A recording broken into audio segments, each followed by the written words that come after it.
or the Radio Player app. Thanks for downloading the show, listening, watching, wherever you are. Wherever you are, though, turn your lights on, please. It's that type of weather again, a little bit of winter wonderland in the capital region, and lots of blowing snow, so please turn your lights on. That means your backlights, especially as you make your way home tonight, because all of you want to get home later on to watch the Oilers take on the New Jersey Devils. It is the Gregor Show, as always, presented by our title sponsor, PlayAlberta.ca. Get in the game, and it's Thursday, the Daily Grand, where you can win $1,000 a day for the next 20 years, $7.3 million. Get your tickets at PlayAlberta.ca. We got a loaded show. We're going to get right into it. We got Spec coming up a little bit later on. Ken Daneyko, of course, the mayor of New Jersey from our parts. Great guy, Ken. We got Jeff Merrick, host of The Sheet, will join us. Livingston will go racing. We got David Owens for Thirsty Thursday, and very special guest. We're going to be joined by the executive director of the NHLPA, Marty Walsh, who has quite the distinguished career. Very curious to see some of the stuff they've done locally in Edmonton. We'll talk about with the Smile Zone at the Stollery, and kind of what Marty's vision is moving forward with the NHLPA. As always, we'll take your thoughts, 833-401-1440, 833-401-1440 in our inbox. And let's get right to it, as we are joined now by a gentleman who, of course, served as the Massachusetts House of Representatives. Prior then, he was the mayor of Boston from 2014 to 2021. He was the 29th United States Secretary of Labor, and now he, of course, is the executive director of the NHL Players Association. Marty Walsh joins us. Marty, welcome to the show, my man. How you doing? It's great to be on today. I love it. I'm doing good. Well, I love the fact that, you got a mayor of Boston, obviously in a Boston hockey town. So I want to start. Was it odd for you? I know you're the head of the NHLPA now, to see Brad Marchand getting moved out of Boston. Well, I'll tell you, it was odd. When I started the job, I kept referring to the Bruins as we. I got to stop doing that. Yeah, I talked to Brad today. I gave him a call. He was a great member of the Bruins here. But when I was mayor, I knew who he was, and we did some things together. And I just congratulated him and wished him luck. It's people in Boston. Some of them are up in arms about this trade. Oh God, I could think so, right? You get emotionally attached to a player. He wins you a cup. It takes you to. He's a big part of some other cups. So I can see it. And Marty, being the mayor of a town that's a real diehard sports town. I kind of, before you get into what you're doing, kind of give me your thought. Why was the NHLPA, after what you've done in politics for so many years, why was the NHLPA job so appealing to you? When I was interviewing for it, it's kind of a combination between labor and politics in some ways. My background's in labor. I was a union laborer. I ran the building trades in Boston for a bunch of years. As a legislator in the House or as mayor or labor secretary, did a lot with unions, organized labor. And I feel like it kind of brought me back to my roots where I started in the labor movement. And, it's a challenge, obviously. It was not something I necessarily expected, but when I got the call to have a conversation about it, I knew what the NHLPA was. I had met the commissioner a couple times. I didn't really know a lot about it, but when I got a chance to meet with the players, I realized these are guys that I want to represent. I mean, these are people that I want to represent, and it kind of took off from there. Now, you were actually just in town to the NHLPA Goals and Dreams, the Smile Zone Foundation, with the newly transformed Smile Zone at the Stollery Children's Hospital, and just the importance of the PA being part of those things in communities where the people care so much about the players. Yeah, I mean, giving back. The players give back. I mean, this was Adam Graves. Adam Graves, who helped found Goals and Dreams at the NHL, was one of the first players involved in it. This is one of his charities, the Smile Zone, his charity that he does. And we made an investment to bring smiles to kids that are in the hospital that go through difficult times and their families go through difficult times. And to when I walked in the hospital the other day and I saw the Smile Zone, I was thinking when I was a kid, I had cancer and I met Bobby Orr. But, if we had that where my team was on the wall, the Edmonton Oilers were on the wall, there were players on the wall, there was all kinds of different connections to hockey there. It's great. You have to try and help kids and families get through difficult times. And that's, I commend Adam Graves and for doing that. I mean, it's just amazing what he's been able to do in the foundation and what they've done. And to have us part of it, the NHLPA, Andrew Wolf is the director of the Goals and Dreams program. To have him part of that and have us part of that, it was a special day. Well, Marty, the fact that you went through cancer as a young child and got to meet Bobby Orr, like Bobby Orr as a Bostonian, you kidding me? Like there's very few athletes were that big. How old were you when you got to meet him? And does the fact that you had that experience when Adam Graves, you see this, you're like, man, I know what that moment meant to me. So you'll know what it'll mean to other kids to get to meet McDavid's and any other players around the league. Yeah, there's no question. I mean, I was 7 years old. It was 1974, 75. And I was being treated for Burkitt's lymphoma, cancer. And, Bobby Orr came to the unit that I was on. And I remember seeing him. He was larger than life. And, it was the first time as anybody, as a little kid, or, I met somebody as famous as Bobby Orr. Obviously he was a legend. When you're a 7-year-old kid, you know who Bobby Orr is in Boston back in the day. He was on crutches and, he signed the picture for me that I have in the PA's office. I brought to the office with me.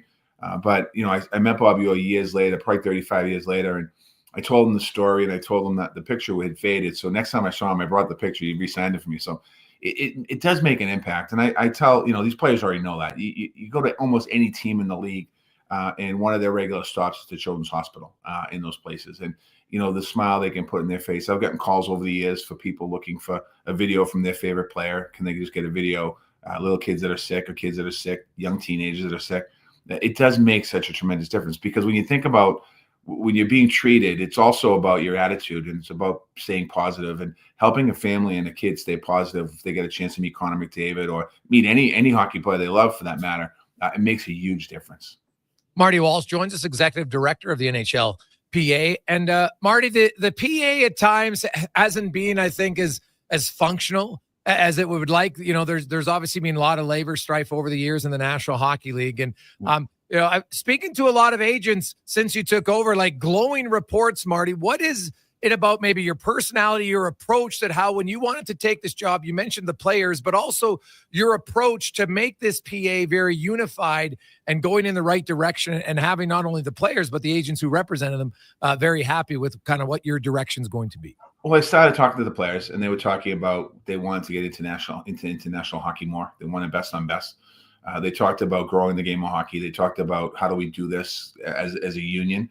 And there's a couple different things we've done. Number one, I'm a big believer in empowering people to do their job. And I went into the PA. We made some changes. Ron Hainsey's the assistant executive director. So he's a former player. So we work very closely together on creating a different attitude inside the office and create a different attitude inside the PA. It's about building relationships. We're working closely with the NHL and Gary Bettman and Bill Daly when it comes to business and thinking about growing the game. You saw a success of two organizations that in the past have been at each other's throat, working closely together, and you saw what happened with Four Nations. It was just amazing tournament. We're working on the Olympics. We're working on the World Cup of Hockey tournament. So if we're not working collectively together, the players lose out, the fans lose out. And I think the fans who are listening to this show are diehard. So we want to make sure that the Players Union is working to represent my players. That's what I do. My job is to represent the players, but it's also to grow the game of hockey and to let everyone else in the world know how great the sport is.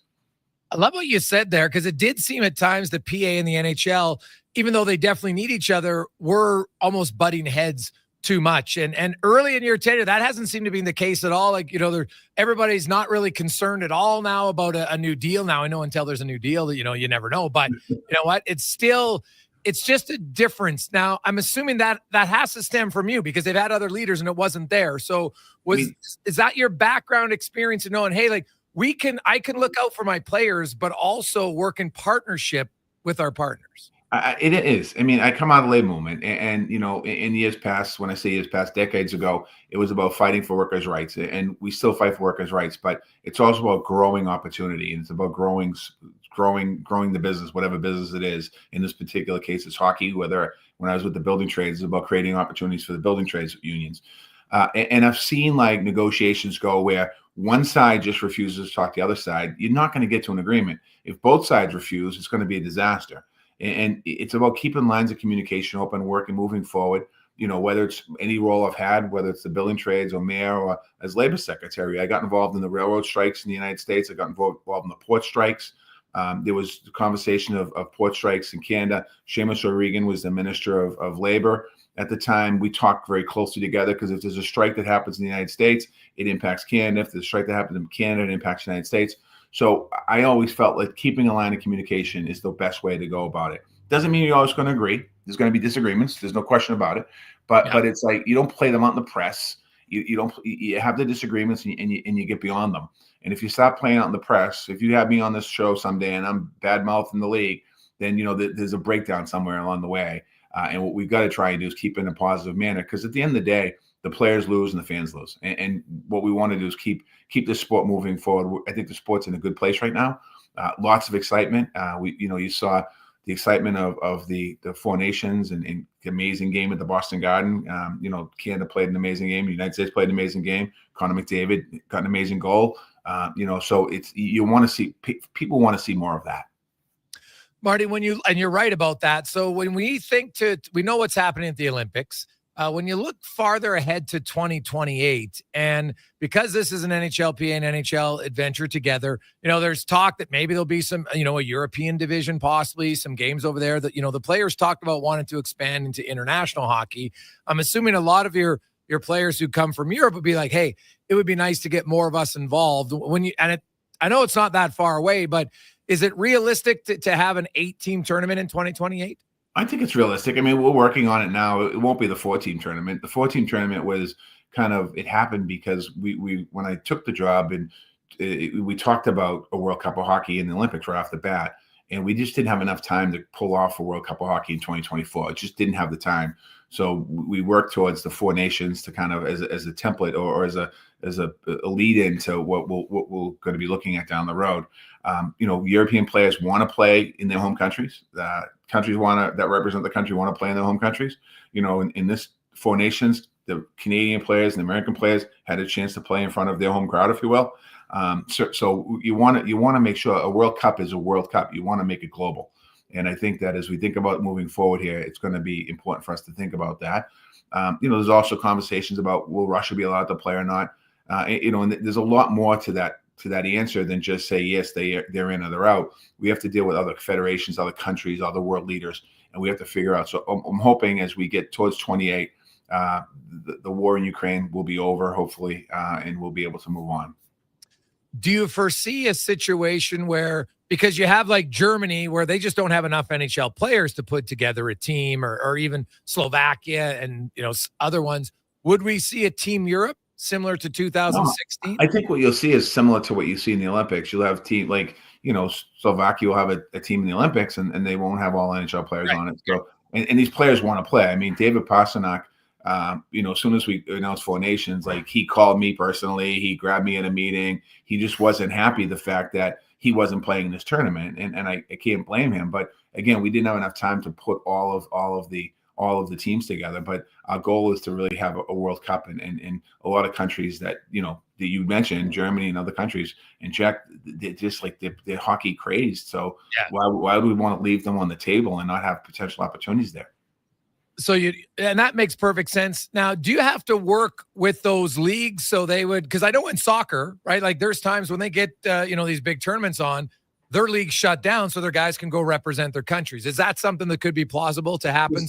There's lots of conversations happening. So, there's lots of different conversations happening in different places. So, it's kind of like you need to listen and hear what all sides say, because different people have different schedules, different times off. And so we're working through all that now. Marty Walsh joins us, executive director of the NHLPA. Marty, you haven't been through it very much yet, but I've always been fascinated by when there's a suspension, the NHLPA, you kind of represent both players, right? The guy who gets suspended and the guy who got injured. And, so how do you, I don't know if you can even compare that to something else, because it's very unique in how you want to represent the guy who got suspended, but at the same time, you don't want to insult the guy who got injured. It's not collective bargaining agreement. The same thing happens on job sites. If you have two employees having arguments and fighting, one gets fired, and they're both union members, that union will have to represent that worker that got fired. So it's you represent your employees, and it's something that today could be player hits player A, hits player B gets hurt, and a month from now player B could be hitting someone else. So it is in our collective bargaining agreement. and there's a due process that our members need to go through. They need to be represented, and they need to have an opportunity to be able to explain what happened in a particular situation. I'm sure that people think of it as difficult at times, and I'm sure it can be difficult a little bit at times, but that's our role to represent our players. And going back to growing the game, there's lots of talk about growing in Europe, and I understand that, but I actually think the biggest market to grow hockey is the United States, right? Like it's got the biggest populations. It's where 25 of your 32 teams are situated. And, you're getting more American players now than ever, but it's still, if we look at TV numbers and such, it's not where I think you'd like to be compared to a lot of the other big ones. How being a hockey fan yourself and being the mayor of a city that really respected hockey, how do you feel you can help grow the game in the United States over the next decade or two? Well, I think the best way of growing is on the ground and getting more and more young people playing the sport of hockey. I think that's number one. Number two, you can use digital platforms to get more people engaged in hockey that might be older, that they're not going to be playing ice hockey because they're 20 years old and they never really watched it growing up. Through digital platforms and like people exposed to the players and the personalities that we have in the league. The sport. I mean, anytime that you talk to somebody, and I've talked to plenty of people, not just in this role, but before that, when they go to a hockey game, they're like, oh my God, this is just amazing. And they just love the sport because it's fast and it's exciting. You don't have to score 100 goals for excitement. Great goalies can make great plays. The players make great plays in the ice. So you have a lot of excitement around the sport. So there's a multifaceted way of growing the game of hockey by not just playing it or encouraging people to play it, but to expose people to the sport. When I first got the job, I was talking to a former senator from Iowa, and he told me, I was labor secretary still. I was about to leave, and he said, I never really got into hockey. And you think about the United States, you're right. I think there's a lot of demographics. There's a lot of different races. There's men and women that we can go out there and find. And I think that, I think there's a lot of opportunity here.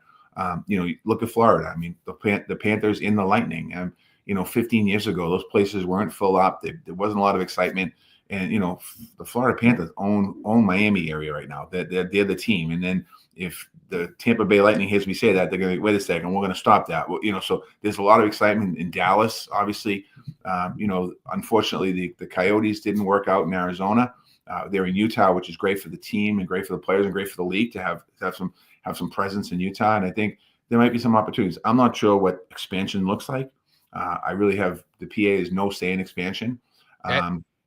But I still let my feelings be known that I think it's important to have certain pockets of this country. We need to make sure we have teams in the United States, I should say, and then Canadian. We have to make sure we support the Canadian teams too, because you want to have 32 strong teams in the league. You don't want to have 27 teams that are strong and the other teams are struggling. You want to make sure it's a strong league for every team. You mentioned the NHLPA doesn't have say in expansion. Do you think that would ever change? I don't think it'll change per se. I mean, we'll represent the players that are there, but I think that, even in the conversations that I have with Gary Bettman about business are very open, and certainly he's listening to what I have to say. I'm listening to what he has to say. So I think that, we're not going to, it's the board of governors that ultimately, and the commission have the ultimate say. But I think, as they think about it, I could give my opinion. We can give our opinion, what might work, might not, what might not work there. Marty, thanks so much for joining us. I really appreciate your time. Continued success with the NHLPA, and we'll talk to you again down the road. Talk to you soon. Thanks for having me today. There you go. That's Marty Walsh, the executive director of the NHLPA, and Boston personified right there. I love it. And you know what? He's passionate about the game. He has, I liked his response about how he feels there's some similarities between politics, which of course is his deep-seated background for many years at many different levels. And it's funny how I've spoken to numerous agents and players, and ever since Marty's taken over, they readily admit that the NHLPA is run much more efficiently. There's much less drama, and it's not nearly as antagonistic as it's been kind of historically. The NHL and the NHLPA, and unfortunately, you've seen it. You've seen the results. Lockouts, stoppages, 3 times. It was brutal. And right now, there's none of it. And I've always felt that was Yeah, and I think partially a little bit on Bettman too. And have you heard Bettman say anything negative? Right? Since I think Walsh said, hey, man, we can disagree, but no more in public. And I've heard from lots of people that, Bettman has a ton of respect for Walsh because Walsh's background, he can more than handle his own, let's say, in any sort of negotiations with the league. And I think that just makes the league better. It's better for you, the fan, because you don't have to worry about another stoppage or a lockout or anything like that. And, obviously that you're never going to have 32 healthy franchises all the time. At least, you'd like them to be healthy in a business sense. They're not all going to be healthy on the ice because there's always going to be some bad teams. There's going to be some good teams. But yeah, you don't, I think they have to be better. The league does. This is more not the PA, but the league in who they choose as owners, like the new Utah owner, he's legit. Right? There's not going to be any issues there. Arizona was pretty much a debacle after debacle after debacle with kind of just not getting effective and efficient owners. And you saw it. Quick break. When we come back, we'll update you on the orders, their lineup, and much, much more on the Gregor Show presented by PlayAlberta.ca. Volvo Cars Edmonton invites you to their biggest sale of the year. The March showroom event is on now. Lease or finance a 2025 XC60 plug-in hybrid from 1.99% and save $3,500. Lease a 2025 XC90 plug-in hybrid from 1.49% and save $5,500. Lease or finance a 2024 XC40 plug-in hybrid from 0.49% and save $2,500. Don't miss the March showroom event at Volvo Cars Edmonton. Great vehicles, better service. Only at VolvoCarsEdmonton.com. Play Alberta has hundreds of casino games right at your fingertips. Join thousands discovering why Fortune Coin is one of Alberta's most popular games. Fill your reels with golden coins, multiply your prizes up to 6 times, and turn good spins into legendary ones. Land the Fortune Coin symbol to win cash, trigger the jackpot, launch the free spins bonus, and watch as the dragon takes over your screen. New players get 100 free spins only on PlayAlberta.ca. Claim your offer today. The locks are on a timer. They're going to get out. Sounds like a job for the men and women of Action Electrical. Service team reporting. With the remarkable reach of our bucket trucks and other equipment, we assess, service, and maintain your electrical lighting and automation systems. Facing an electrical menace? Call the men and women of Action. Operating throughout Alberta at actionelectrical.net. At Papa John's, you get your everyday favorites for just $9.99 each when you order 2 or more items from the Papa Pairings menu. When you order more, you save more. Choose from medium one-topping pizzas, boneless wings, papadillas, breadsticks, cheese sticks, and desserts. It's easy to order all your favorites when they're just $9.99 each. So the next time your friends come over to eat your food, check out the Papa Pairings menu to save. Better ingredients, better pizza. Papa John's. Legacy Heating and Cooling is the #1 heating and cooling company for people who want heating and cooling, because you'll save a bundle by bundling. Then you can use hot, cold, Come on, thermostat, do what you're told. Turn up the heat, turn up the cold, till the vents start pushing out tornadoes. Funnel my furnace with some AC. Gonna get a new from Legacy! Oh, yeah. Save a bundle when you bundle your new furnace and AC from Legacy today. Plus no payments and no interest for 1 year. That's how you build your legacy. Legacy Heating and Cooling. It's the best time of the year, championship season. In the Junior Prospects Hockey League, the quest to claim the Prospects Cup begins with 4 divisions from across Western Canada taking aim. The Hockey Super League's run to the HSL Championship will feature 105 teams battling it out in 4 communities throughout Alberta. And the Female Super League, in its inaugural season, will see teams compete for playoff supremacy. To catch all the championship action, head to silentice.com for league playoff schedules. Hey, sports fans, we've got a clear choice for you. At Crystal Glass, we provide customers with the perfect glass for any job. From home to auto and even commercial, installation or repairs, we're your team. Call 310-GLASS or visit crystalglass.ca. Crystal Glass. Introducing the new McSpicy from McDonald's. It looks like a regular chicken sandwich, but it's actually a spicy chicken sandwich. McSpicy. Consider yourself warned. Limited time only. Participate in McDonald's in Canada. Farm, ranch, acreage, or lake lot. They're here to help at Bashaw Concrete Products. Family owned and operated for 60 years. They continue to provide the best products and service, period. Call now for your free quote on the highest quality ready mix and gravel, a new septic tank, or an outhouse pad and tank, plus precast cattle water pads, garage sumps, and more. Call 780-372-3854 for prompt delivery. Bashaw Concrete Products, 780-372-3854. BashawConcrete.com. Step up to the plate for a Grand Slam evening at the Field of Dreams Gala, presented by the Riverhawks Community Foundation. Toronto baseball legend Joe Carter joins us for a fireside chat, along with live music, a 4-course meal, and live and silent auctions. Test your ball skills with batting cages and pitching machines. Your ticket helps reduce barriers in sports for you. Don't miss Field of Dreams Gala, April 5th at the Wyndham South Hotel. For tickets and info, visit riverhawksfoundation.ca.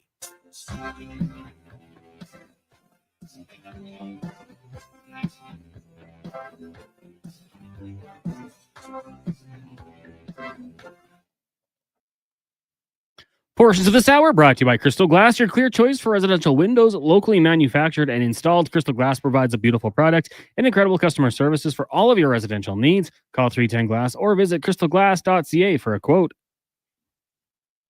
The best of Edmonton sports talk and beyond. This is Sports 1440. Presented by PlayAlberta.ca, Alberta's only regulated online gambling website.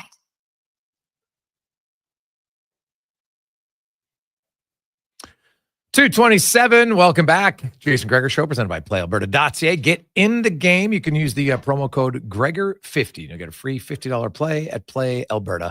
As the Oilers into New Jersey tonight. They are 4-3-1 in 8 games during the McDavid-Draisaitl era in New Jersey, including a victory last year. Remember, that started their 16-game winning streak, as the Oilers had they gotten spanked 3 games in a row. It wasn't looking good, and then boom, they go into New Jersey, come from behind, trailing 3-2, score 4 goals in the third period. I think that was the last guy. That's when McLeod got injured, if I'm not mistaken. He had a 3-point night, 2 goals, but that was the start of a 16-game heater for the Oilers. Now, I don't think they're going to win 16 in a row, but they could use a win tonight. No question. They've been playing better lately, but not good enough, not consistent enough. Puck management, I think, was their biggest issue in that Buffalo game. And really, their lack of an inability to finish all the chances they should have been up 2 or 3-0 in that game in the first 10 minutes. But hitting goalposts, wide open nets, missing it. So we'll see. Some lineup changes tonight as we get to the Oil Report, brought to you by Volvo Cars. Edmonton, come celebrate their March showroom event, the biggest sale of the year at VolvoCarsEdmonton.com. Right now, you can get sales on XC60s, XC90s, plug-in hybrids, and more, starting at least from 1.49%. Oilers lineup changes. Looks like we're going to see Kapanen back in. Janmark didn't skate yesterday. He's ill. The Oilers, of course, had an optional today. Won't know officially till later on, but to me, I see no reason, why not just put Kapanen in anyway. Skinner was skating on a line with Draisaitl and Arvidsson to start, and Podkolzin moved down with Henrique and Brown. Kapanen was with Jones and Perry. Defense pairings are the same. Ekholm's not on the trip. He's not going to play in any of the games. Now, John Klingberg has joined them on the trip. We'll see if he plays or not. But Bouchard kind of split his time with Wallman and Kulak. And, of course, Nurse split his time with Stetcher and Wallman. And so, there's no set D pairings as you've seen lately. So, the D pairings to start the game are going to be Wallman and Bouchard and Nurse and Stetcher and Kulak and Emerson. But that means about as much as the ink that they get written on the sheets. The New Jersey Devils, meanwhile, they got some serious injuries. 2 of their top defensemen are out for the rest of the regular season. Not 100% sure if they'll be back for the playoffs. Both Dougie Hamilton, who is a tower of power for them offensively for the Devils, he's out. Siegenthaler, really good, kind of underrated defenseman. So Luke Hughes, he's seen an elevation. Him and Brett Pesce, that's their top pair. They'll play a lot of minutes. Brian Dumoulin, who's just acquired from the Anaheim Ducks, will play with Jonathan Kovacevic. Brennan Dillon will play with Simon Nemec. It looks like Nemec is coming back in a brutal game a bit. So if there's a defenseman right now who's lacking a little bit of confidence, that's a guy that I'd be going after if I was the Edmonton Oilers. Obviously, Stu Skinner. By the way, Stu Skinner, this will be his fourth consecutive start. First time this season that Stu Skinner is going to start 4 consecutive games, and he's been playing better. It's looking, not official, but it looks like it's going to be Jake Allen in goal for the New Jersey Devils, who had a huge win against the Columbus Blue Jackets a few nights ago. Blue Jackets, had they won that game, would have been 2 points back in New Jersey, but now the Devils have a little bit of breathing room for third place in the Metro Division. The Oilers, of course, they are not in any sort of easy, comfortable spot because the LA Kings are suddenly 1 point back of the Oilers, and the Kings actually have a game in hand. Oilers are 5 back of Vegas. They still have some aspirations to win the division. They got to get on a roll here. They got to win some games starting tonight against the Devils. Blue Jackets are in Columbus to take on the Blue Jackets. Sorry, not the Blue Jackets. The Golden Knights are in Columbus to take on the Blue Jackets, and the LA Kings are hosting Alex Ovechkin and the Washington Capitals. Also on the out-of-town scoreboard, a game, the most recent number 1 picks going head-to-head tonight, Celebrini and Bedard, the battle of the basement in San Jose, the Sharks and the Blackhawks. The Oilers, a few other things when I look at this game tonight that is of note is, a lot of people have been, their power play is not as good. Well, their power play is great. The problem is they're not getting many power plays. They've scored 5 power play goals in the last 5 games. That's awesome, but they've only had 11 chances. If they can find a way to get more chances, that would help. Now, chances are down across the league everywhere. And I really think it's an issue that doesn't get talked about enough. So NHL has tracked power play chances going back to 1964. So what are we talking? 58 years? No, even more than that. Where's my math? That's terrible. 36, 50, 50, 60, 61 years, right? 61 seasons of NHL hockey. And the 11 lowest in power play opportunities per game per team have occurred in the last 11 seasons. Are you honestly telling me that with the game being faster, now everybody's more disciplined? I don't buy it. Not for a moment. You watch the games. Watch how many times you're like, why isn't that called? The NHL, if you call the rule book, just call the rule book. I don't care if one team gets 8 power plays and one team gets 1. I don't need even. I need it enforced properly. But fewer, and because power plays are actually better now. And I think I don't want to call it power play because this team's power play is good. Who cares? Penalty's a penalty. At any time of the game, doesn't matter to me. No one's asking for an endless parade, but I'll give you the numbers on what they are right now, because it's down to 2.7 is the average power play per game per team. 2.7. Now the Oilers are 2.47, so they're not even at league average, which obviously isn't ideal for them, right? But when you look at it, so right now it's 2.74. Last year was 3.02. Year before that, 3.07. Then there were some 2.9s, 2.8s, etc. But you go back to even now, remember when they came out of the lockout and they're like, we're going to enforce the rule book. Do you know how many power plays? And everybody freaks, there was way too many. Teams were getting 4 power plays per game, 4.1, 4.2. There was the 1 year it was 5.85. But you know what? Prior to the lockout, you know what the power play per game was? 4.24, 4.42, 4.13. For decades, that's what it was. I'm talking from 1984 to 2009, the average was between 4.03 and the high end was 5.28. 1 year in 1983 was 387, then it was 4 threes. So we're talking infinitely lower now. Does anybody believe the players are just like, hey, they're better skaters, sure. But the best skaters today are better than the best skaters were in the 80s and the 90s. And that's when there was people like, well, geez, there was more obstruction. I'd argue now it's a subtle, different type of obstruction. and they just don't call it. And I think it's an issue. You can't tell me that's, and you know what's happening is now people are just accustomed to it. Well, there's not a lot of power plays. No, call the damn power play. Now, some games there might be none. Awesome.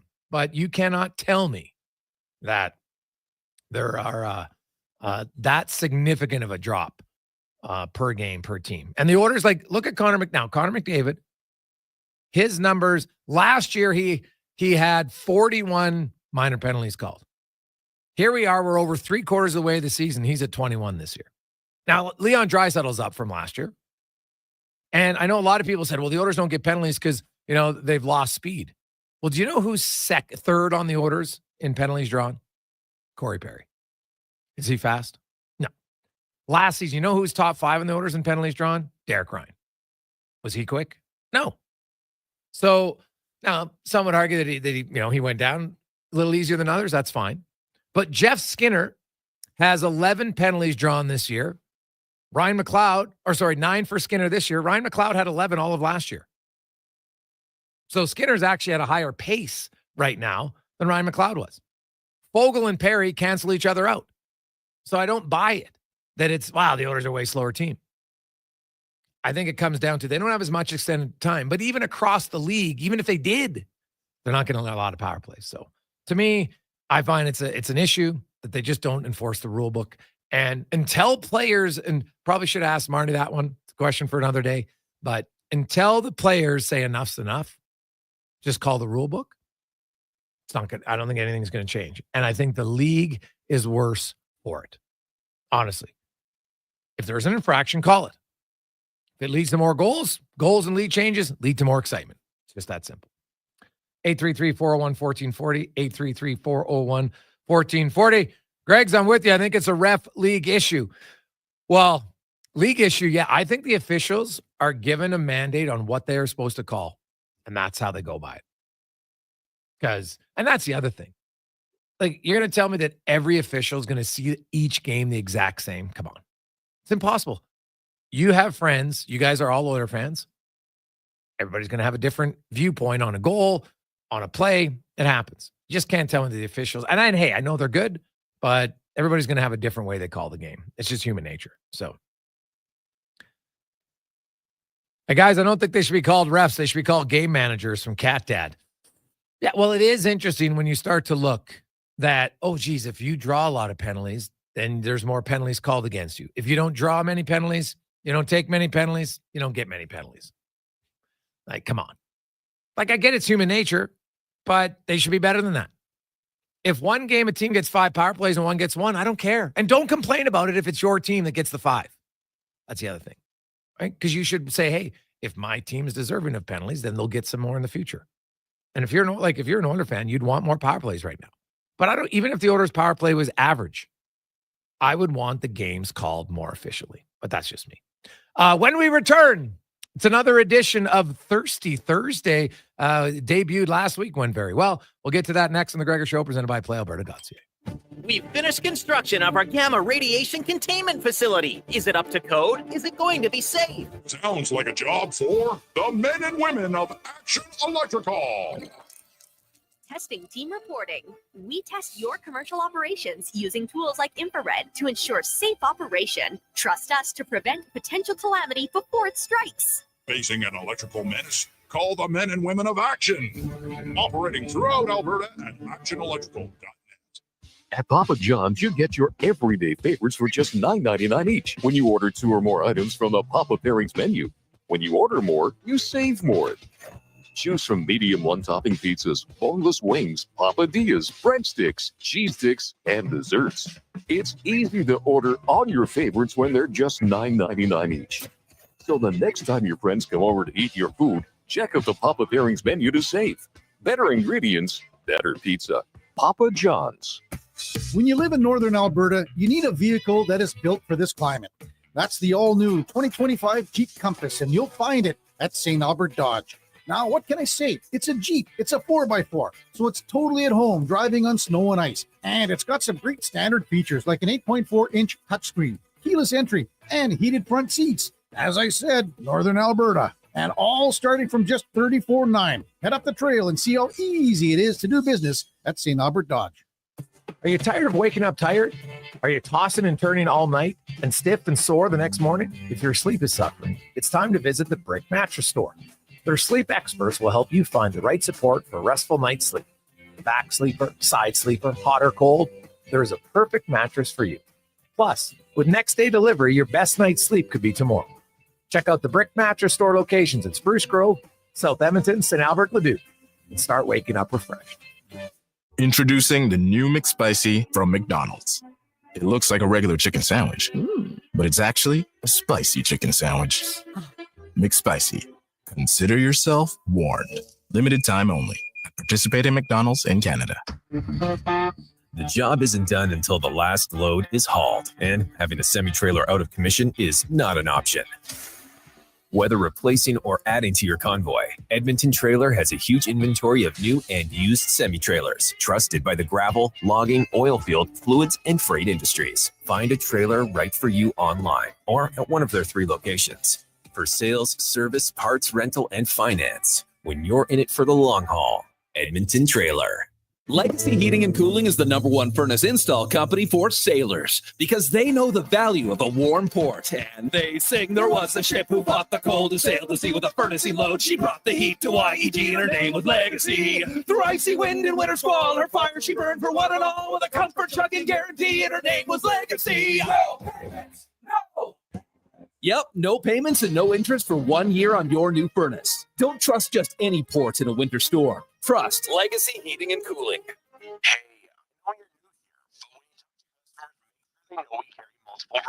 Okay.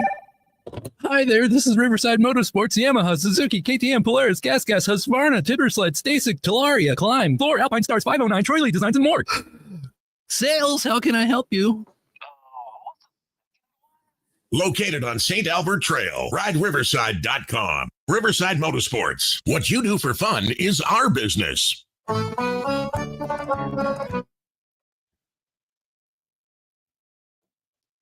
Portions of this hour brought to you by the Edmonton Oilers. Secure your spot inside Rogers Place this year during the Stanley Cup playoffs by becoming an Oilers full or half season seat holder for the 2025-26 season. Visit edmontonoilers.com/season seats to join the pre-sale list today. The Jason Gregor Show, the best of Edmonton sports talk and beyond. This is Sports 1440. Presented by PlayAlberta.ca, Alberta's only regulated online gambling website. 2:43. Welcome back. Game day. Oilers taking on the New Jersey Devils. And, of course, Stu Skinner looks like, he's going to get his 4th consecutive start tonight for the Oilers. It's time now as we get to Thirsty Thursdays, brought to you by Sherbrooke Liquor. Of course, they're a mom and pop curated experiences, equal parts wine tasting and 2 4s on May long weekend. Of course, you have 2 locations. The original one on 118th Ave and St. Albert Trail, and then on the east side in Otwell on 50th Street and 92nd Avenue. If you are somebody who wants to try different spirits or beers, non-alcohol, they got a massive selection of non-alcoholic wines and cocktails and beers now, so they pretty much have it all. And that's why we have him as Thursday. David Owens joins us in studio once again. And Dave, today we're going to talk about something, and honestly, we were beforehand, I'm like, dude, I'm sure, I don't think I've ever had this. And it's mead. So tell me a little bit about mead, and then we'll tie this in later on to St. Patrick's Day. Right on. So thanks for having me here again. Of course, mead is essentially it's a honey wine. And it predates just about any other type of liquor that's out there. And so, I mean, it even goes back to like 3,000 years BC with, in China, they found fermented wine, honey wine and things like that. So, But it was really the monks in Ireland that really got going with this, and the Celts. And so I've got a great example here of some mead from here in Alberta. This is Fallen Timber. These guys are fantastic. They've been making mead here. They also have their own apiary. Am I pronouncing that right? Apiary. Yeah. Dude, anyways. I don't even know what mead is. Trust me, I can't help you on that. Anyways, they've got their own bees running around making honey for them. And so a mead essentially is it's just fermented honey, water, and sometimes some herbs and some fruits. All right. So I took a sip of that. And when I originally smelled it, like very quickly, I was like, geez, is that tequila? And obviously it wasn't. But then it has a wine. So But man, that is very smooth for like a wine. Yeah, exactly. Yeah. So it's kind of like it's like a wine, and it's alcohol content too. You know, they vary a little bit, but this one's around 13.5%, I think, like that. You know, you can drink it chilled, drink it by itself like that. You know, so is mead popular? Mead has been growing in popularity quite a bit, actually, in the last about 5-6 years. And Fallen Timber was one of the first ones in Alberta that really got rolling. Right. But there are several other ones now that are across the province, and every apiary that has their bees are pulling in whatever they're harvesting. If they're after clover, they're going to have a clover flavored honey. If they're going after, you know, different crops, that's how the honey, you know, the flavor comes up in that. Right. Okay. So do you find, because some people will have a wine that goes good, like red wine goes better with red meat. Does mead go with it? Like if you're having a meal, is there something you would say, okay, this is what mead goes with? For sure. Well, this is a really traditional mead. So this one here is going to go with just about anything out there. But there's also some meads that you'll find that they're doing some spiced meads.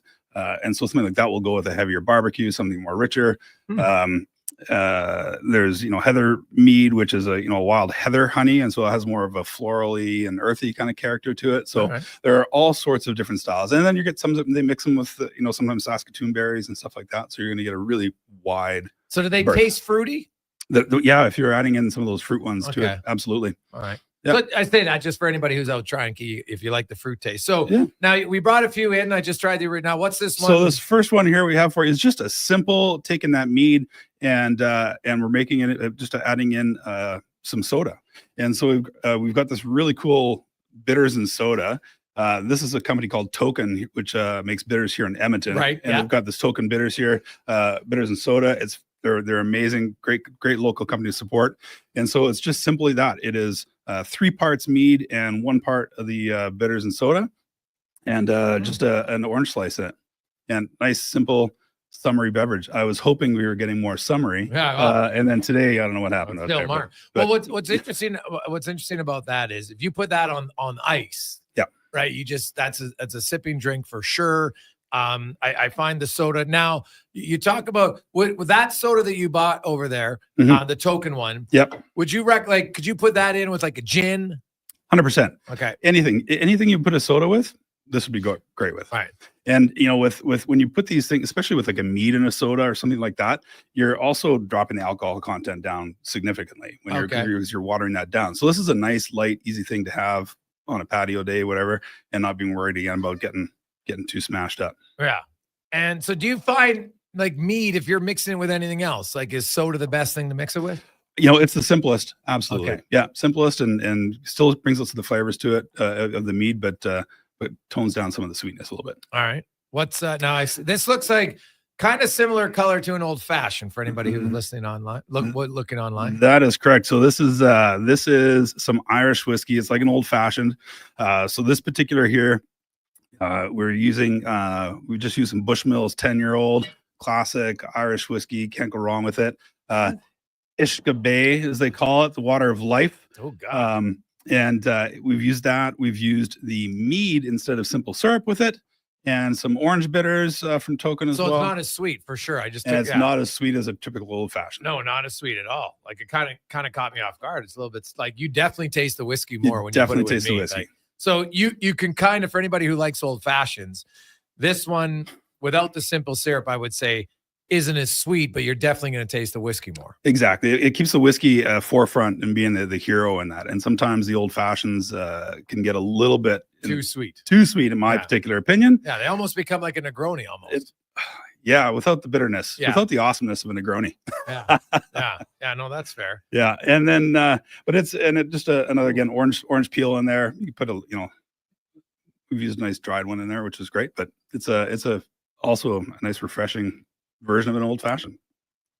It is very different for me. Like I've like that compared to an old fashioned. It's like I've had old fashions and I had strong ones, but that almost is like a slight. I would say that was almost like sometimes if you drink an Irish whiskey just straight on the rocks and it's sat in the ice for a bit, that's kind of so there you don't have to wait as long to have it, because sometimes you'll put I'm like, oh geez, that's a little stiff. Let me just sit in the glass for 10 minutes. You can drink that one right away. You can drink that right away. Yeah, exactly. You don't have to worry about toning down that syrupy. And that's the Bushmills? And that's the Bushmills 10. Yeah, this is a Bushmills 10-year single malt. And of course, Irish whiskey is a little bit different from anything else out there.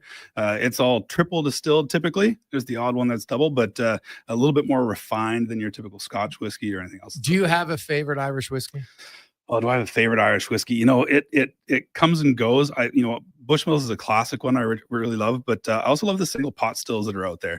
And one of my favorite ones is a Green Spot Irish whiskey, and the pot stills that changes it a little bit as well. In the grain, they're using malted barley and unmalted barley, and it's a very Irish style. All right. Now I noticed because of course we are 4 days away from St. Patrick's Day. We are 4 days away from St. Patrick's Day. You do have we're going to finish off. You have a green drink here. Now this is still mead, correct or no? This one, no. We actually we kicked the meat out of this one, but we stuck with the Irish whiskey. So this is just a Shamrock sour. Oh my God, that is unreal. It is just a little bit of Irish whiskey, some lemon juice. I've used some agave syrup, and we've used some McGuinness melon liqueur for that great green color. Yeah. And if you want it home, you can add some egg white for a little bit of froth and so forth.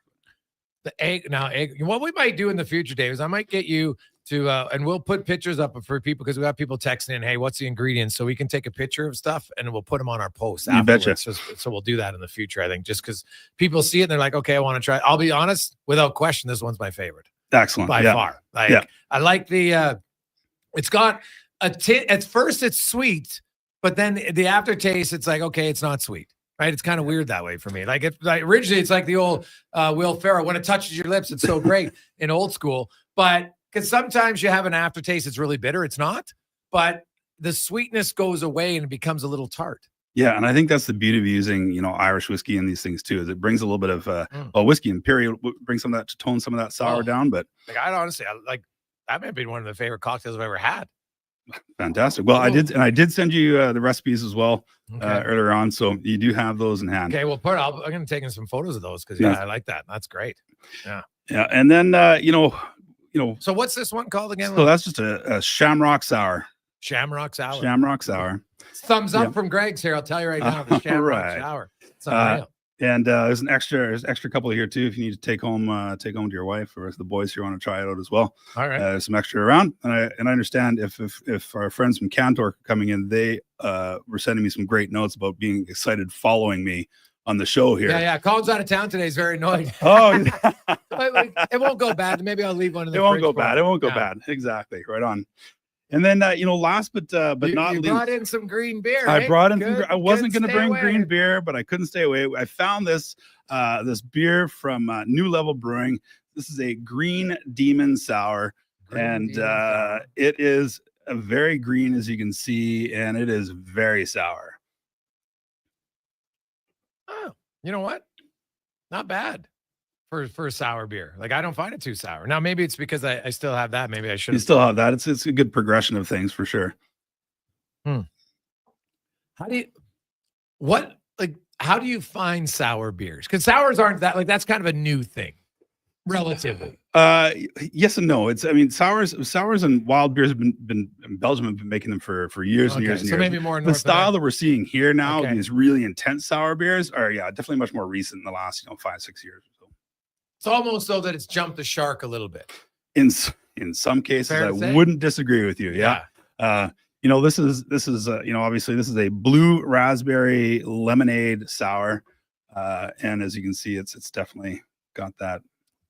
And what's it called again? It's the Green Demon Sour from New Level Brewing. New Level Brewing. Yeah, and this and some other great beers are going to be put together. I would say if you are going to drink green beer, if you're a believer in green beer. Because I've had where they take a normal beer and they just put green food coloring in it. No, that's a major fail for me. It's a major fail. I think it's a major fail for anybody out there. If you're bar this weekend, you think, hey, you know what? I'm going to take, I don't care, Coors Light, Strutty's favorite. It's junk. We all know that. But you're going to put some green in. It's not going to make it any better.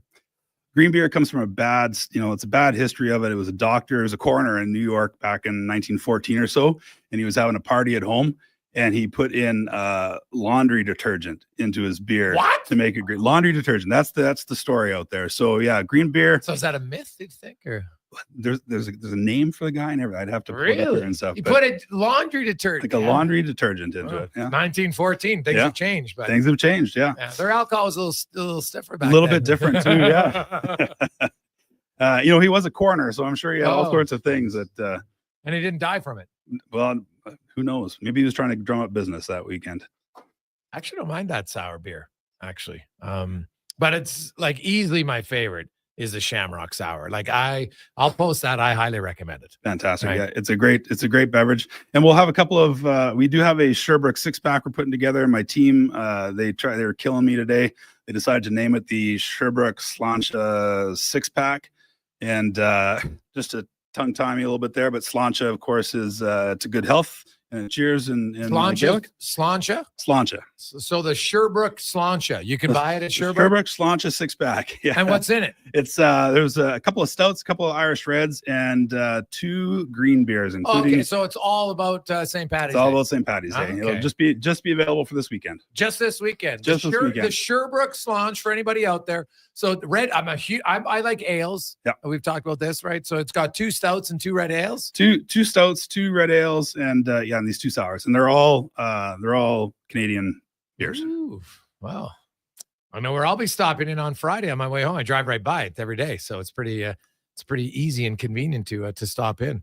I like trying new beers too. Perfect. What are the beers? What beers are in it? That one, my beer manager is putting it together Okay. as we speak right now. So I do know I can tell you this green one demon is in here. There's a Finnegan's Irish Stout from Hoyne Brewing out on the island, which is spectacular, and then a couple other surprises. So.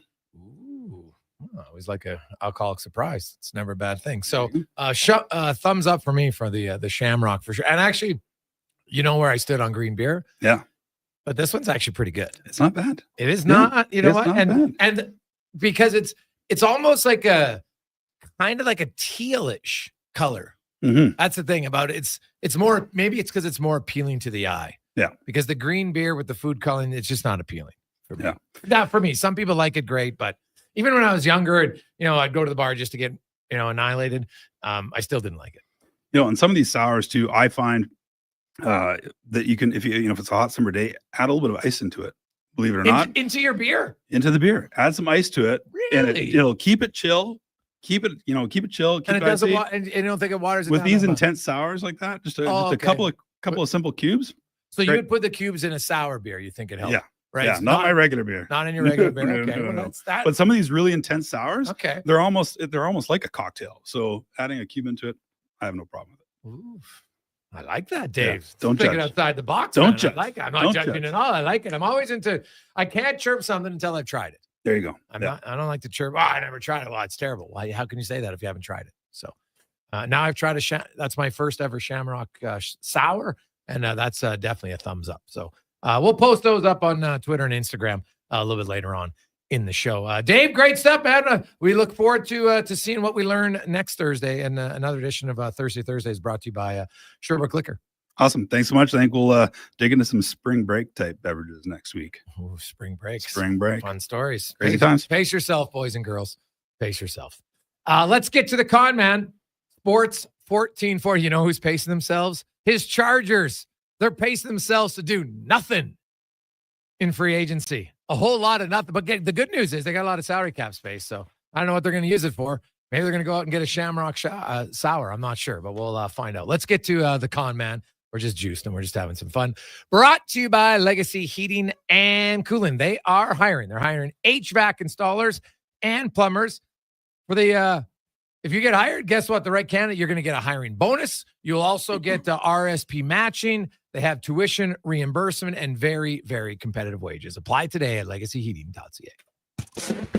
This is a Sports 1440 update. The Los Angeles Chargers spending money today on their defensive line, signing Naquan Jones as well as Deshaun Hand to the team, also bringing back linebacker Denzel Perriman. The Edmonton Oilers are in action tonight out in Jersey, taking on the Devils. Puck drop with this one just after 5:30. That means we've got pregame coverage for you at 4:30 with Andrew Walker and Jason Gregor right here on Sports 1440. Elsewhere, Panthers taking on the Leafs. The Sens host the Bruins. Lightning up against the Flyers.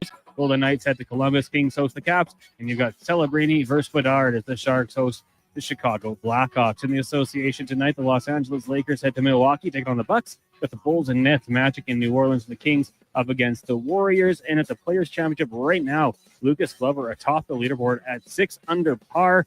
We got a big tie in the second spot. JJ Spawn, Min Woo Lee, Chandler Phillips, and Camille Bogales all sitting 5 under par. As for Canadians taking part this weekend, you've got Adam Hadwin at 3 under, Taylor Pendrith 2 under, Corey Connors 1 under, Mackenzie Hughes +1, Nick Taylor +2, Adam Svensson 3 over, and Ben Silverman 6 over par. Coming up in hour 2 of the Jason Gregor Show, we'll be joined by Jeff Merrick of the Sheep, New Jersey Devils analyst Ken Daneyko, and Ask 5 Questions. I'm Connor Halley. This has been a Sports 1440 update. Sports 1440, a Stingray radio station broadcasting on Treaty 6 territory. Download the free iHeartRadio app and listen to CKJR wherever you go. My utility bills are going through the roof. How can I take advantage of the sun and put my lazy roof to work? Sounds like a job for the men and women of Action Electrical. Energy team reporting. When you're ready to make your home or business more efficient, Action Electrical has the power to install solar panel systems and EV chargers. Facing an electrical menace? Call on the men and women of Action. Operating throughout Alberta with supercharged skills and strong family values. ActionElectrical.net. Scott McGilvery here, HGTV host and renovation expert. The one upgrade I know homeowners will love: better, fresher Culligan water straight from the tap. Culligan's Aquacentral reverse osmosis filtration system takes your water to the next level. With up to 7 stages of filtration and 14 filter options, they're certified to reduce over 90 contaminants. Your tap water is about to get a major upgrade. Safer water that tastes great. Get started with a free in-home water test at Culligan.com.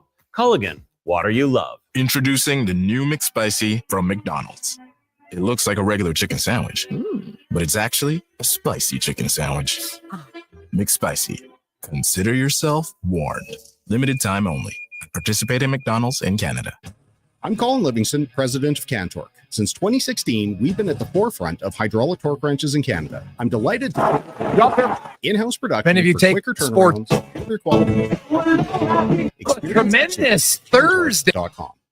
Silent Rides is one of Alberta's premier bus charter companies with state-of-the-art motor coaches. When we come back, we provide our customers with the safest and most reliable ground transportation. Our seatbelt-equipped buses have become the preferred carrier for many local sports tours, corporate outings, and other various travel across Western Canada. For more information and to request a quote, contact Ted Nakamura at 780-940-0880 or visit silentrides.ca. Explore beyond the boundaries of capability and value during Truck Month at GMC. Right now, get 0% financing for up to 72 months on the 2025 Sierra 1500 Crew Cab Pro Graphite. With a TurboMax engine delivering 310 horsepower, GMC Pro safety features including automatic emergency braking, plus a max towing of up to 9,500 pounds. You'll be ready for anything this Truck Month. Ask your GMC dealer for details. Play Alberta has hundreds of casino games right at your fingertip.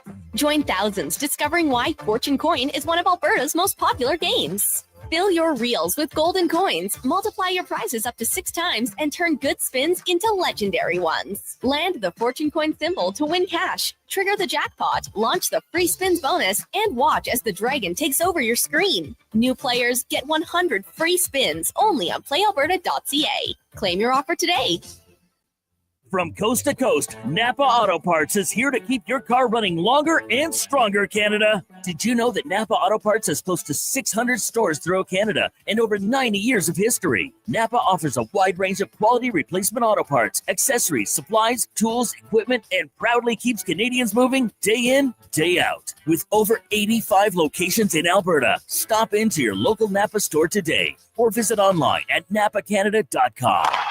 That's Napa know-how. Explore Internet just got 10 times faster. 5G Ultra brings incredible speeds to homes in rural and small town Canada. Upgrade today at xplore.ca. With the lead up to the playoffs underway, players are definitely stepping up their game. And the fans are doing the same. Simple snacks like chips and dip may work at the front half of the season, but now more and more fans are rocking the Wilhauk beef jerky for game time get-togethers. Just make sure you bring enough for everyone if you want to be invited back for the playoffs. Make your next hockey game day a Will Hockey game day with Wilhauk beef jerky, only available in Leduc. Get yours today because you don't win games with salad.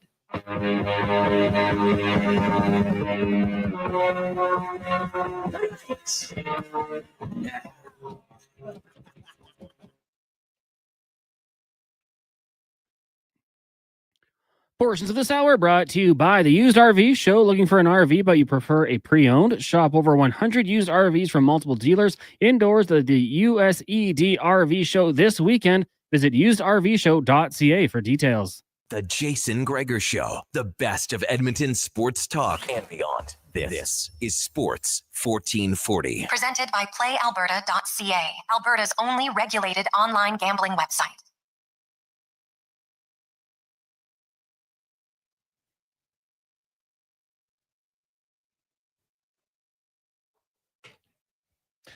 .307. Welcome back. Jason Gregor, Connor Halley, Sports 1440, Oilers Nation, YouTube, Facebook, and X. Hope you're having a lovely Thursday.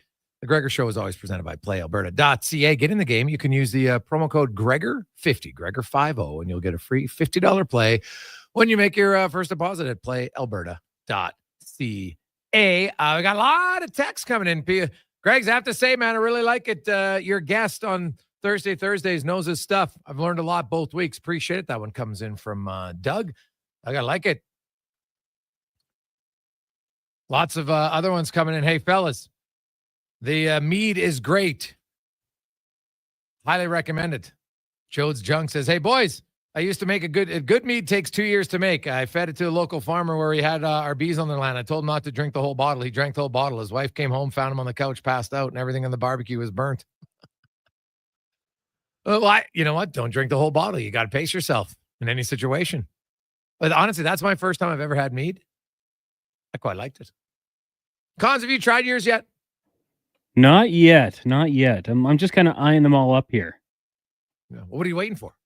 You can just try a sip. You know, like once you get going with Merrick here. The Shamrock one? The Shamrock run, buddy. Quite good. It is honestly like the Shamrock shower. I am highly recommending it.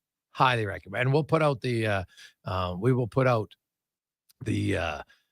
recipe a little bit later on online for anybody who wants to see it, because it's unreal. You know, when you're like going out with the boys or the girls, whatever it might be, and you have something that tastes too good, and you're like, this could be dangerous. That could be dangerous. It is true, yeah, because that's actually an accurate way to say it. Because sometimes it tastes, it tastes so easy that you just you drink it quickly and you don't really recognize it, and all of a sudden you're 6 deep and you're like, ooh, is that what happened? You get up and you feel okay, yeah. Yeah, that happened. That's how Bacardi Limon was for me many years at OTR. It's just like, honestly, it was unbelievable. God, I miss that. You just have a different time in your life. I miss that, just going out and having a super good time every now and then. It's not in the cars as much anymore, but God, still miss it. Some great days, buddy. If you haven't been to OTR, I highly recommend it. Say hi to Dr. Wang for me, too. Now, let's go in the room, brought to you by Action Electrical, where building owners can earn a refundable federal tax rebate up to 30% off of solar projects of their capital cost. Learn more, actionelectrical.net, as Jeff Merrick, host of The Sheet, joins us. Jeffrey, how you doing? For me, in my drinking days, it was Jägermeister, or as we used to always refer to it, and Jägermeister. Have you ever said, I'm just having a Jägermeister, or was it, I had blah, blah, blah, blah, blah, and Jägermeister? I don't know that I've ever said anything. I don't know that I've ever said Jägermeister without the word and before it. Now, did you ever get into Jäger bombs? Oh, yeah. Yeah. Oh, yeah. Oh, no, I was right there for all of it. I was a kitchen sink once upon a time. I'm very much born to be mild now, but back in the days, they tell me I had a great time. Oh, well, you know what? That's all that matters. Now, I got lots to discuss, Jeff. We'll get to the NHL in a second, but I do want to start off with I was looking up. So Nick Lardis, who's a Chicago Blackhawks draft pick, 3rd round, 2023. He is Yep. he's got 70 goals already for Brantford in 61 Yep. games. He's got Yep. 26 goals in his last 15 games. The kid's on fire. He has a chance to score the most goals in the CHL this century. He needs 5 in his last 5 games. He's having an now, is this a guy? He's obviously got his line mates. They're pretty good. They've all got 93 plus points, which is great. Yeah. But where do you come out on Lardis? And we just don't see a guy score 70 goals very often. No, we don't. I'll tell you what, I talked to someone in Brentford today about Lardis, and he said, what we're thinking internally here is he's got a shot at 80. Like, never mind just like breaking the number. Like, he's got they literally, like, the way he's playing right now and the way he's getting the puck. And I had a long talk with Jay McKee recently about him and how he plays and how he shoots. They're thinking, like, listen, we're thinking 80 here for Nick Lardis. Like, we look at that draft where, the Blackhawks, I remember talking to someone in Nashville about it, saying, hey, the Chicago Blackhawks won the draft. Yeah, Connor Bedard's the easy pick. But there was someone I was talking to afterwards going home. It was like, I'll tell you what, don't sleep on Nick Lardis. And everyone in with the Bulldogs right now are saying, like, yep, can smash the record, can hit 80, and he's going to look great playing with Connor Bedard, playing on the right side one day. Oh, well, you look at it, and so, because if I went through the list and the players who scored 70 in this century, Maxime Beauclair in the Quebec Major Junior League in 2006, Jaden Hogglebawaks had 70 in 2018 for Moose Jaw. Thomas Beauregard, 2007, Quebec. None of those guys were NHL guys. But then there's this guy named Connor Bedard. He's pretty good. John Tavares, he's pretty good. Yeah. And then Simon Gamache has 74. He had the most. And he was a highly skilled guy, even in the American League. He just couldn't get to the NHL. I loved watching this guy play. I remember when I was in Red Deer for the Memorial Cup, talking to Colby Armstrong, was working with us that year doing junior hockey. And we're talking about, the year that the Rebels won the Memorial Cup, and they were playing against Simon Gamache. And all Colby could talk about was highly skilled, swagger, chirping, nonstop. Like honestly, outside of size, Simon Gamache had all you want. You always talk about players playing, outside of their era. Man, there's an era now where Simon Gamache is playing in the NHL and absolutely lighting it up. Junior hockey is littered with players that just completely dominated, tore apart, the W or the O or the Q, and then just couldn't translate that. Simon Gamache will always go down as one of the top players in that conversation. But man, Jason, I don't know if you ever had a chance to watch him play. He was phenomenal, fast, great hands, just small. And he had that, guys that have that junior hockey swagger when they play, how they carry themselves, so confident. They just know that they've hit a stride in their career. That was Simon Gamache. I remember this. Ask Colby Armstrong next time you have him on about Simon Gamache. Yeah. And he'll go on for a dozen minutes talking about this guy. He was incredibly skilled, and I think he was a player that came in the wrong decade, to be honest. The smaller guys now have a better chance of success. The old saying is true. A small player has to prove that he can play, and a big player has to prove that he can't. It's always been that way in hockey, and it probably always will. Jeff Merrick joins us. Jeff, the Vancouver Canucks get a big win last night. Do you think Elias Pettersson is coming out of what's been like a season-long coma? It feels that way in the last few games. And you really cross your fingers for the Vancouver Canucks that this trend is going to continue, and he's going to continue to shoot and find the back of the net. Otherwise, this contract is the biggest albatross in the NHL. Oh God, if it's not it's not even close. I don't want to hear talk about Jonathan Huberdeau and that contract with Calgary. And Huberdeau's having a nice comeback season for the Calgary Flames, but Elias Pettersson's deal was what you just can't do anything with that black hole the way that he was playing. So I don't know that I'm prepared to say fully that he's come around and this is the beginning of the resurgence, 2.0 of Elias Pettersson. I just know that if you're the Vancouver Canucks, you certainly hope so. And there are some signs of life here because, listen, Jason, as you and I have talked before, right now this is Project Keep Quinn Hughes in Vancouver. Like, do you not get the feeling that everything the Vancouver Canucks are doing is, I don't know if audition might be too strong, but everything the Vancouver Canucks have in mind right now is we need to create an environment that's going to make Quinn Hughes stay here in Vancouver. That's the way it feels to me. Well, yeah, they have to, right? Like, if you lose Elias Pettersson, like Quinn Hughes is a few years away, and he's looking around the room and being like, JT Miller's gone, Pettersson's gone, who knows? Maybe Brock Besser's gone. He's like, why am I staying? Yeah, because you think about timelines, right? And the one thing that I always wonder, and you ask hockey players candidly about this, and this is a question. Like, honestly, I know. It kind of got messy with Spit and Chicklets this week with Rasmus Dahlin. But I think it's a legitimate question to ask any young player in the NHL. How many years of your career are you prepared to give to a rebuild? And different players will have different answers. But most players will say, you know what? I'll give a rebuild one chance, but I can't give it two. I can't give a rebuild, two swings. Because this is my career here. I think it's legitimate to ask a player to go through one rebuild cycle. I don't think you can legitimately ask a player to go through two. That's why I don't think for the Vancouver Canucks there's any step backwards here. They just can't. They need to create an environment and sustain an environment where Quinn Hughes has the belief and the team has the belief that they can win, or they risk losing someone that by, the definition of the MVP trophy, the Hart Trophy, he's it, because this is a much different team without Quinn Hughes in the lineup.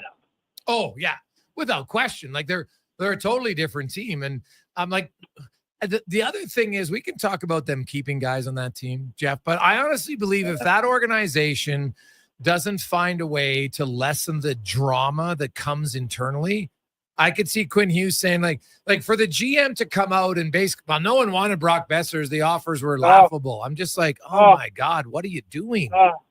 It's just like, honestly, so many of the problems that we've seen around the Vancouver, these are all self-induced, right? Like this is all just like, I'm just going to point this gun at my foot here now.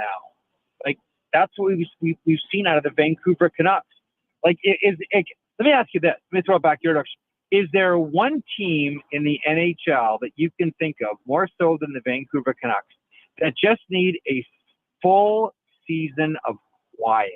Yeah. Like a really boring, plain, quiet season. Now, you can come back and say, Merrick, with this management group, that's impossible.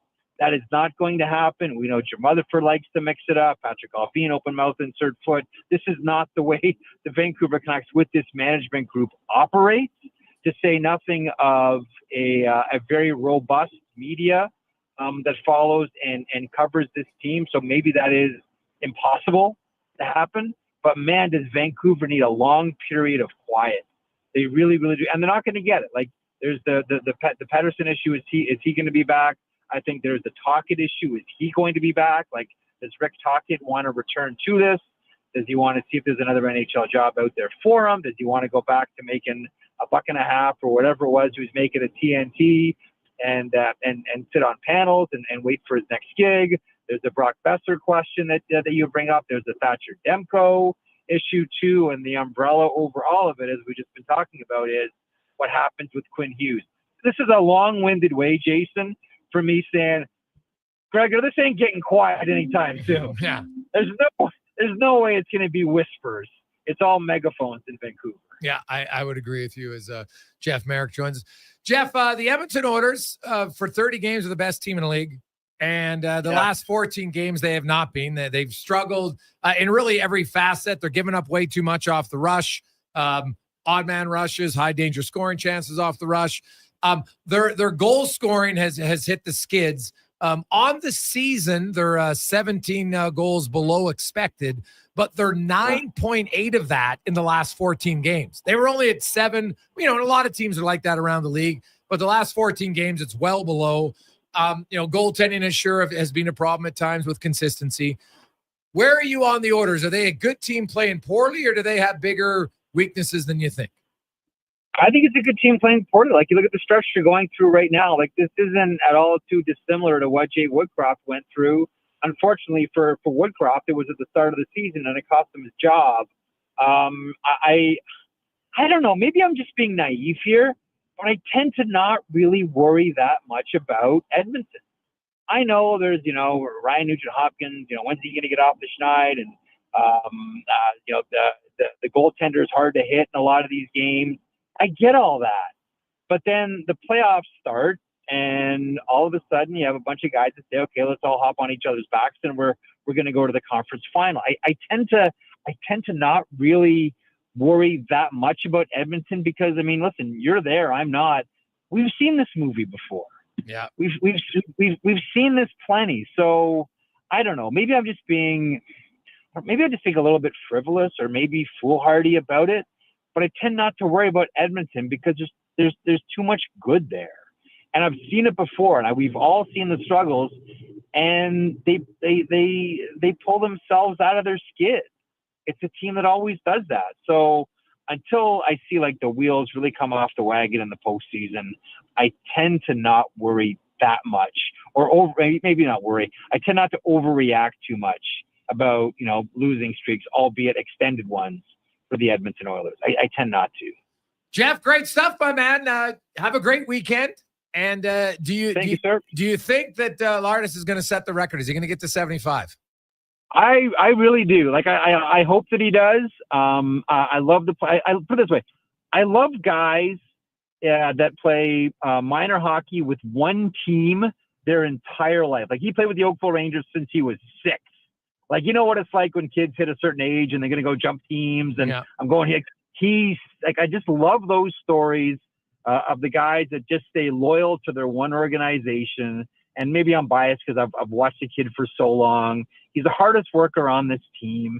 He's so smart. He's got a ridiculous release. And listen, I always want to see records broken because I think every generation deserves to watch records get smashed. That's why I want to see Ovi smash, I know maybe unpopular to Edmonton, but smash Gretzky's record. I want every generation to watch records get smashed. So sorry, Simone Gamache. I'm cheering for Nick Lardis. There you go. Yeah, it would be the most goals in the CHL this century. But no one's catching Ray not even Ray at 108 in the WHL. I think Lemieux had 133 in the Quebec Major Junior League. I was actually looking at the Quebec Major Junior League had so many more high offensive seasons. It's mind blowing to me. Look at Pat LaFontaine's numbers, the Mario and it was just ridiculous. Did anybody play defense? No, yeah. Anybody? It was definitely a different time for sure. Yeah, and I will say, out of the WHL, Dan Hodgson might be the one player that you thought should have made it. There's only 2 guys who've had back-to-back 70-goal seasons in the WHL. He's one of them, and didn't play in the NHL. Well, he did play in the NHL, just not very long. You know what? And I'll throw another sort of underrated name out at you there. Bill Derlego. Oh, God, really, he was freaking incredible. And if, a lot is always made, certainly in Toronto, about Rick Vaive and the 50-goal seasons. I shouldn't say all of it because he got the great shot. Doing all the work to get the puck to Vaive, Bill Derlego. And as you know, one of the great junior players of all time in this country. Oh, God, yeah. He had 96 Genos one year, did he not? In Brandon, I think it was. Yeah. That era of the Wheaties was special. Oh God, they could score, man. They could score. And Bill played over 500 NHL games. He had a pretty good career. He and I'll tell you what, and he had when you look at that era of centers too, listen, it's Gretzky, it's Stastny, it's Messier. He wasn't at that level. But I've always said, listen, we made a lot about Bobby Smith, and for good reason. I'll put Bill Derlego right up against that second tier after your Gretzky's and your Messiers. That's that Bobby Smith, Bill Derlego tier. Yeah, I know that's very true. Jeffrey, great stuff, man. We'll talk to you again soon. Thanks, boys. Thanks very much, Jason. You betcha. That's Jeff Merrick from the sheet at dailyfaceoff.com. Jason Gregor, Connor Halley. Could take a quick break. Ken Daneyko next on the Gregor Show. Edmonton invites you to their biggest sale of the year. The March showroom event is on now. Lease or finance a 2025 XC60 plug-in hybrid from 1.99% and save $3,500. Lease a 2025 XC90 plug-in hybrid from 1.49% and save $5,500. Lease or finance a 2024 XC40 plug-in hybrid from 0.49% and save $2,500. Don't miss the March showroom event at Volvo Cars Edmonton. Great vehicles, better service. Only at VolvoCarsEdmonton.com. Play Alberta has hundreds of casino games right at your fingertips. Join thousands discovering why Fortune Coin is one of Alberta's most popular games. Fill your reels with golden coins, multiply your prizes up to 6 times, and turn good spins into legendary ones. Land the Fortune Coin symbol to win cash, trigger the jackpot, launch the free spins bonus, and watch as the dragon takes over your screen. New players get 100 free spins only on playalberta.ca. Claim your offer today. Silent Ice Sports and Entertainment is an innovative market leader across Western Canada, with sports and entertainment properties including the Spruce Grove Saints, the Junior Prospects Hockey League, Silent Rides Charter Company, the Hockey Super League, and the newly launched Female Super League. Silent Ice also owns the Western Hockey League Seattle Thunderbirds and operates the Morinville AAA Arena. The Silent Ice Center, a new state-of-the-art entertainment facility, is open in Nisku, which features 2 sheets of ice, including a 1,600-seat arena and a restaurant with a viewing area. Well, get ready for a silly, hockey fans. Your partner in power just skated onto the ice. EWEL.ca, the new e-commerce website for electrical wholesalers Edmonton, is ready for the Power Play 24/7 365. UL skates to where the puck will be in 5 years. Now that's forward thinking. Killer selection, slamming products from the best brands, and legendary service. Don't sit on the bench. Get your account today at EWEL.ca and win that project. Plug into your partner in power. Get an EWEL.ca account today. Experience more at the Edmonton Expo Center. Come for Canada's largest trade show, the biggest names in entertainment, exhilarating sporting events, and more. Stay for the experience. But it doesn't end there. Maximize your brand exposure with Edmonton Expo Center's new cutting-edge feature screens, spanning Western Canada's largest venue space. Captivate an annual audience of over 1 million visitors during iconic events like Pro Rodeo, Disney on Ice, Glow, K-Days, and so much more. To learn more, call 780-660-0514 or visit edmontonexpocenter.com today. Introducing the new McSpicy from McDonald's. It looks like a regular chicken sandwich, but it's actually a spicy chicken sandwich. McSpicy.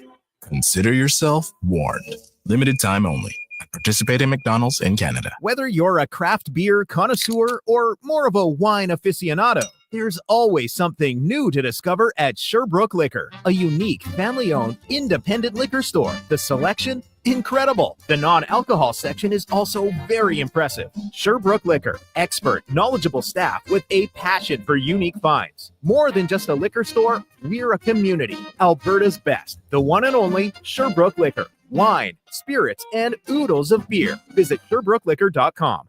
At Fountain Tire, success is a team effort. They're committed to their team members and their customers. And that means treating your vehicle like it's their own and finding solutions that suit your needs. Because whatever the road brings ahead, they're on it with you. Visit FountainTire.com today. There's one. And another. No, not spring flowers yet, but rather huge deals. It's GMC's Truck Month at Wolf GMC Buick. Nab 0% financing up to 72 months on our most popular Sierra half-tons, or massive discounts starting at $8,000. Choose your truck from a great selection, like the fabulous all-new Canyon, right up to the trailer-hauling Sierra HD with the industry-leading Duramax diesel. Spring into Wolf GMC Buick today and snag your truck, and see the savings at wolfgmcbuick.com. At Leading Edge Physiotherapy, we believe in the wisdom of Patch Adams. Treat a disease, you win, you lose. Treat a person, I guarantee you'll win no matter what the outcome. We don't treat conditions, we treat people. From personalized treatment plans to compassionate care, we're committed to helping you achieve your goal. That's why hands-on techniques, unique technologies, and a commitment to hiring amazing people mixed with friendly, fun neighborhood environments. And ta-da! No, it's not magic. It's about being human. Sometimes being human hurts, but life shouldn't hurt. LeadingEdgePhysio.com.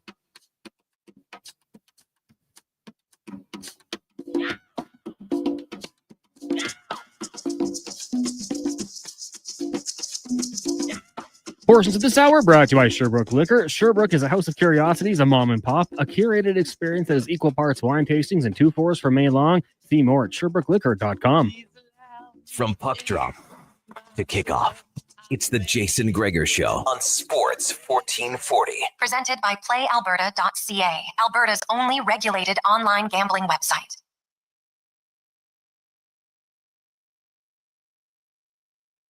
Did Jeff?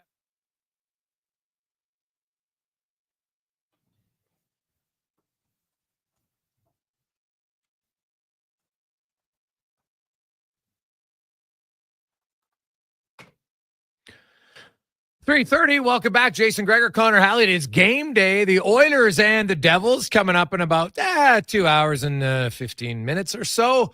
Oilers looking to get back on the winning track. New Jersey looking to continue after a big win against Columbus a few nights ago. Gregor Show is always presented by PlayAlberta.ca, where you can get in the game. Use the promo code Gregor50 and you'll get a free $50 play at PlayAlberta.ca. As we go around the NHL, brought to you by McDonald's, and the McValue meal at McDonald's has lots of delicious options, starting under $4 each, like a cheeseburger deluxe, junior McChicken. Come check it out right now, only at McDonald's, as we are joined by one of the most popular New Jersey Devils of all time, Ken Daneyko. Of course, he's in their Hall of Fame, and of course, a Hall of Fame broadcaster for them as well. Joins us once again. Kenny, welcome back to the show, man. How you doing? I'm doing good, Jason. How are you? I'm excellent. Man, it was a rough 9-game stretch for the Devils. Siegenthaler out for the rest of the regular season. Jack Hughes out for till the next training camp.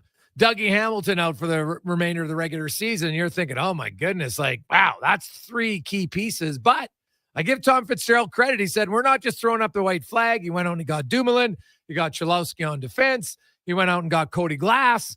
And Cody Glass has 3 points in 2 games. You know, Dumoulin's playing 18 minutes a night. Cholowski actually played a few games. Also, you can't underestimate the loss of those 3 guys. But if they can just get to the playoffs, Ken, and you play a Carolina team that's not nearly as good without Rantanen, and if you can get Hamilton or Siegenthaler back, you got a decent chance to beat them, do you not? Well, great points, and yeah, you don't replace those guys, and no team wants to make excuses. But in particular, when you lose the Jack Hughes and Siegenthaler, very underrated. If you're into the analytics, he was near the top or top 5 as far as shutdown defensemen in the National Hockey League, along with Kovacevic. They had made one of the best pairs, and not many people have heard of those 2 guys too often, or mention their name all that often, right? Those 2 guys were that good defensively and shut down. But then all this, and Dougie Hamilton, obviously, from an offensive standpoint, once he's in the offensive zone, he's one of the best players from the back end of the game, creating offense and being able to beat a goalie clean with that wicked shot. But having said that, Jack Hughes is the key cog that when he went down, I think there was a big lull from the team throughout for a stretch of games afterwards until they settled in and understood that he's not going to be here. We got to manufacture wins different ways. And yeah, Jack Hughes may not be Connor McDavid or Leon Draisaitl, but he's certainly the New Jersey Devils version of that somewhat. The way he creates offense and the puck is on his stick so often. So now they're settled in. They understand that regardless if it hurts their chances to be dangerous, somewhat dangerous come playoff time, they want to get in the playoffs because they need that experience. And that's my opinion off the top of my head is these guys got to play playoff hockey. And you never know. You're absolutely right. A couple guys get healthy. You never know what can transpire. That's why we play the games. That's why they call it the second season.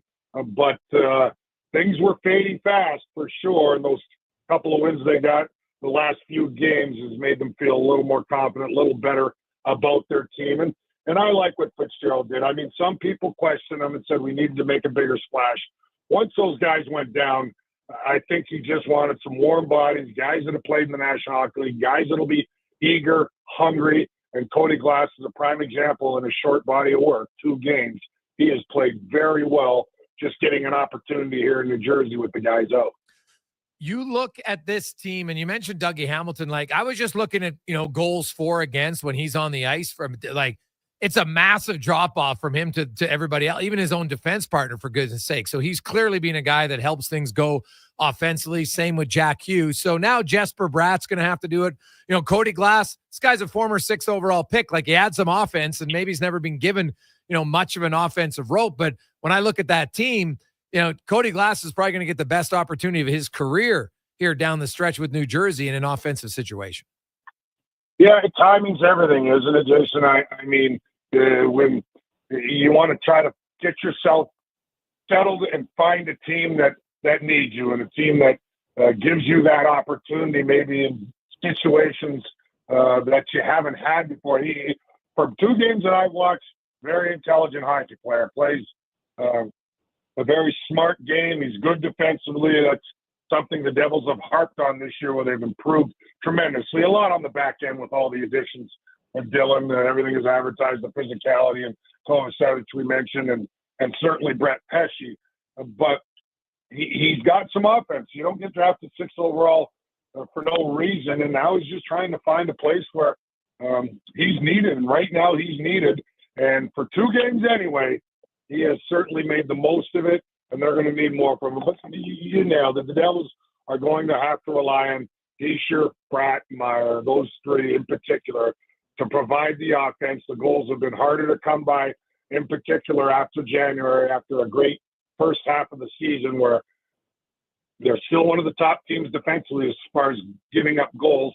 And the goaltending has been solid this year compared to last season, where it was a disaster.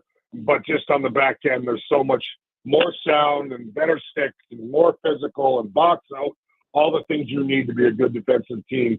But the goals are going to have to come from those top guys I mentioned, and then you need the Cody Glasses. And Daniel Sprong, who had 3 shots in his first game, won't play tonight, but he's a guy that can get streaky, and they may need a goal or 2 from him down the stretch here when he's in the lineup to solidify a playoff spot and be a playoff team. And, 6 weeks ago, Jason, it looked like a lock, and I always am cautiously optimistic, but a lot of those teams under them have caught up.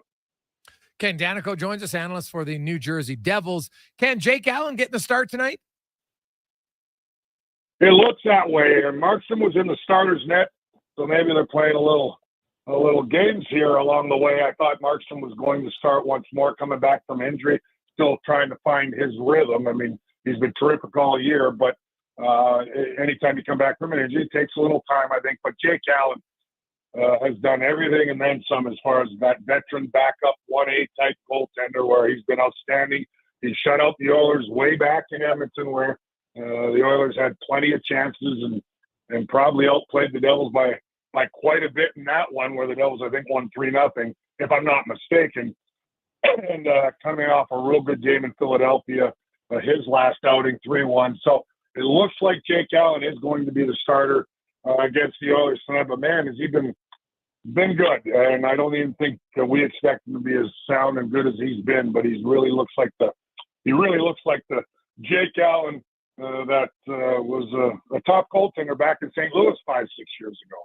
Well, he's been pretty good for New Jersey, right? You come in as a backup. Even last year when they acquired him, he solidified things for them a little bit. Now, Luke Hughes, I've noticed Luke Hughes' numbers. Obviously, his time on ice has jumped up 2.5 minutes. I know it's been a short sample, but since Dougie Hamilton went out, he's their best guy, to kind of help fill that void offensively. What have you seen from Hughes this season overall? Just a great improvement. His all-around game. I mean, last year, obviously, young guys go through it. They figure out what they can and can't do. Yes, he's an offensive defenseman who is not a good skater. He's an elite skater. He's one of the best skating defensemen in the National Hockey League, and he's got legs that can go on forever. I mean, he can beat guys. He's a one-man exit, really, out of his zone when he's going. But when he tried to do a little too much, he got into trouble last year. He's really balanced that out, and now he's killing penalties. Now they're relying on Luke Hughes to do a little bit of everything, and he's really taken that step and taken on that responsibility.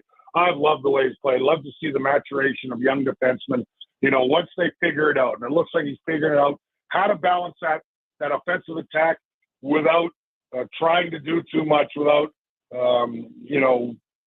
trying to go through 3 guys and make a play. Understanding it. Take what's given you. And Luke's really understood that. he is massive for the Devils down the stretch here. If they're going to be a playoff team and possibly a dangerous playoff team, is Luke Hughes and his development and the way he's played. He's got 9 points in his last 8 games, so the offense is there, but that's his game. But he's really improved his defensive game. He's got a great stick, and with that great skating ability, he closes out plays quickly. He's very good off the rush, and he can recover when he does get caught a little bit as far in the offensive zone, maybe taking a risk that we need because we haven't had as much offense. But he gets back in time to make sure he defends as well. So I just been really impressed with how he's improved his overall game.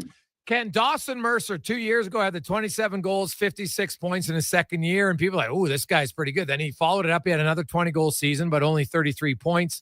This year he's got 15 goals, kind of trending right to be around 20. Is he more of a third-line center in your eyes, or still a guy you think could be a second-line center? I think he has the ability and talent to be a second-line center.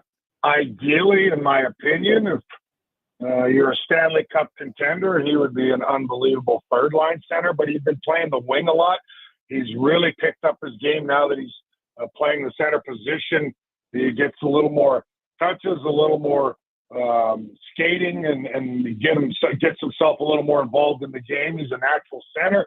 He's very adaptable. But having said that, I think his game has really gotten to a better place since Jack Hughes is out. They've had to move him to the middle, and I think he's liking it a little bit more. So, yeah, ideally, like I said, if the Devils are a Stanley Cup contender in the next handful of years, Dawson Mercer would be a heck of an option at 3C, but he certainly can fill in at 2 with his ability. But it's been inconsistent for him. No. I'm not going to lie about that the last couple of seasons as far as his play. And all young players go through it, but I really like him overall as a player. He's just a very intelligent two-way centerman that can bring you offense, kills penalties as good as anyone, blocks shots, understands the game, reads the plays well, reads the game well, but still finding his way to be that consistent, strong two-way centerman. Ken, great to catch up with you as always, man. Enjoy the game tonight. Yeah, it should be fun. I know the Oilers are going to be a little snarly here, so the Devils better be on their game. Should be a good one. You betcha. Thanks. That is Ken Daneyko, a longtime analyst, of course, a 3-time Stanley Cup champion with the New Jersey Devils. We'll come back. We got lots more to get to. We got 5 questions. We got Spec coming up. Then we get to the pregame show. We got Livingston and more on a busy Thursday edition of the Gregor Show presented by PlayAlberta.ca. Go to PlayAlberta.ca. Use the promo code Gregor and get a free $50 play at promo code Gregor50 at PlayAlberta.ca. There's an old saying that goes, many hands make light work. We believe that at GS Construction. So what does it mean? It means a task is easier to complete when many people work together. It also means that GS Construction is preparing for the start of the 2025 season and is hiring. Currently, we're on the lookout for top men and pipe layers. So if you're one of those skilled pros who know how to do your job safely and efficiently, we're interested. Come join a team that's as solid as the infrastructure we build and maintain. Visit tsconstruction.ca today. This is going to make you hungry. Booster Juice just dropped new guacamole and black bean grilled fresh options. What the guac? Yeah, a guacamole black bean wrap, guacamole chicken panini, and an egg and chipotle black bean wrap. What a trio! Holy guacamole! Bye-bye, boring as bread sandwiches. Guac, yeah! New flavors, new cravings. Avocado up to wraps and paninis from Booster Juice. Canadian-born, blending since 1999. Download the Booster Rewards app and order one today. Happy St. Patrick's Day. Edmonton's biggest St. Patty's Day party is at On the Rock. Party at OTR March 14th to 17th as we celebrate St. Patty's Day the way it needs to be celebrated. Look at the Irish! 96 hours of green beer.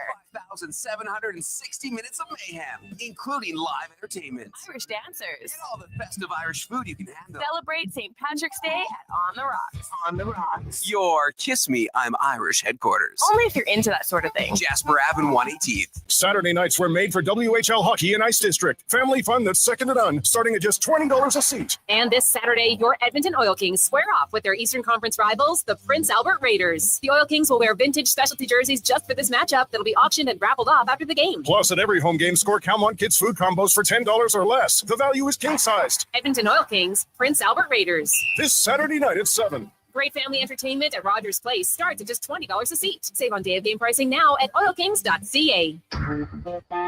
The job isn't done until the last load is hauled, and having a semi-trailer out of commission is not an option. Whether replacing or adding to your convoy, Edmonton Trailer has a huge inventory of new and used semi-trailers, trusted by the gravel, logging, oil field, fluids, and freight industries. Find a trailer right for you online or at one of their 3 locations.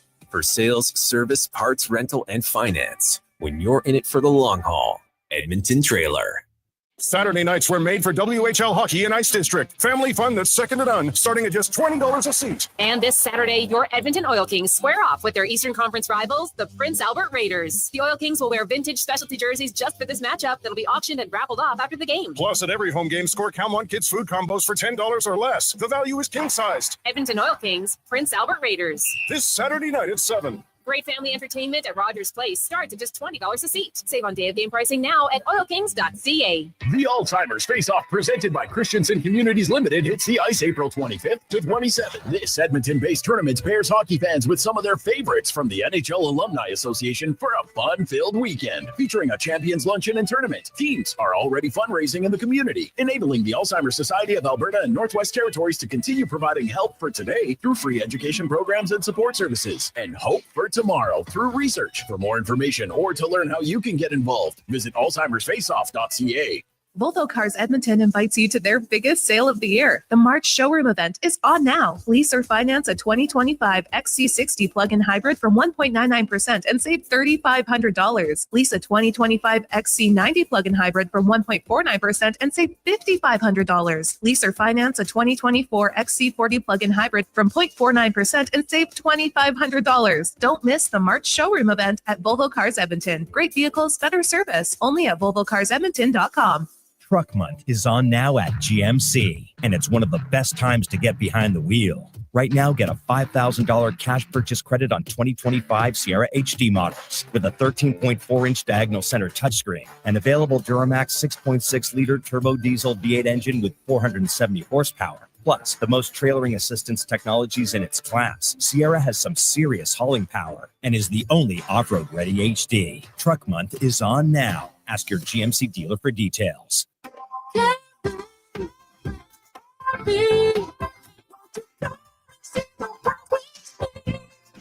Hey campers, Brent Fullerton from Carefree RV. Are you looking to get a little further away from it all these days? We have the perfect solution with our incredible selection of adventure vans.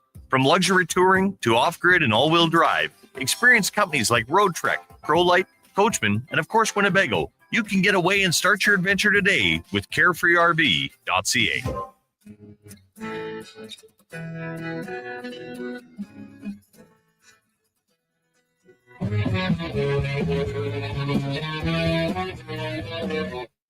Portions of this hour brought to you by Culligan. For all your residential water needs, your local water treatment company. More than just big bottles, Culligan.com. Hat tricks, touchdowns, and home runs. Get it all with the Jason Gregor Show on Sports 1440. Presented by PlayAlberta.ca, Alberta's only regulated online gambling website.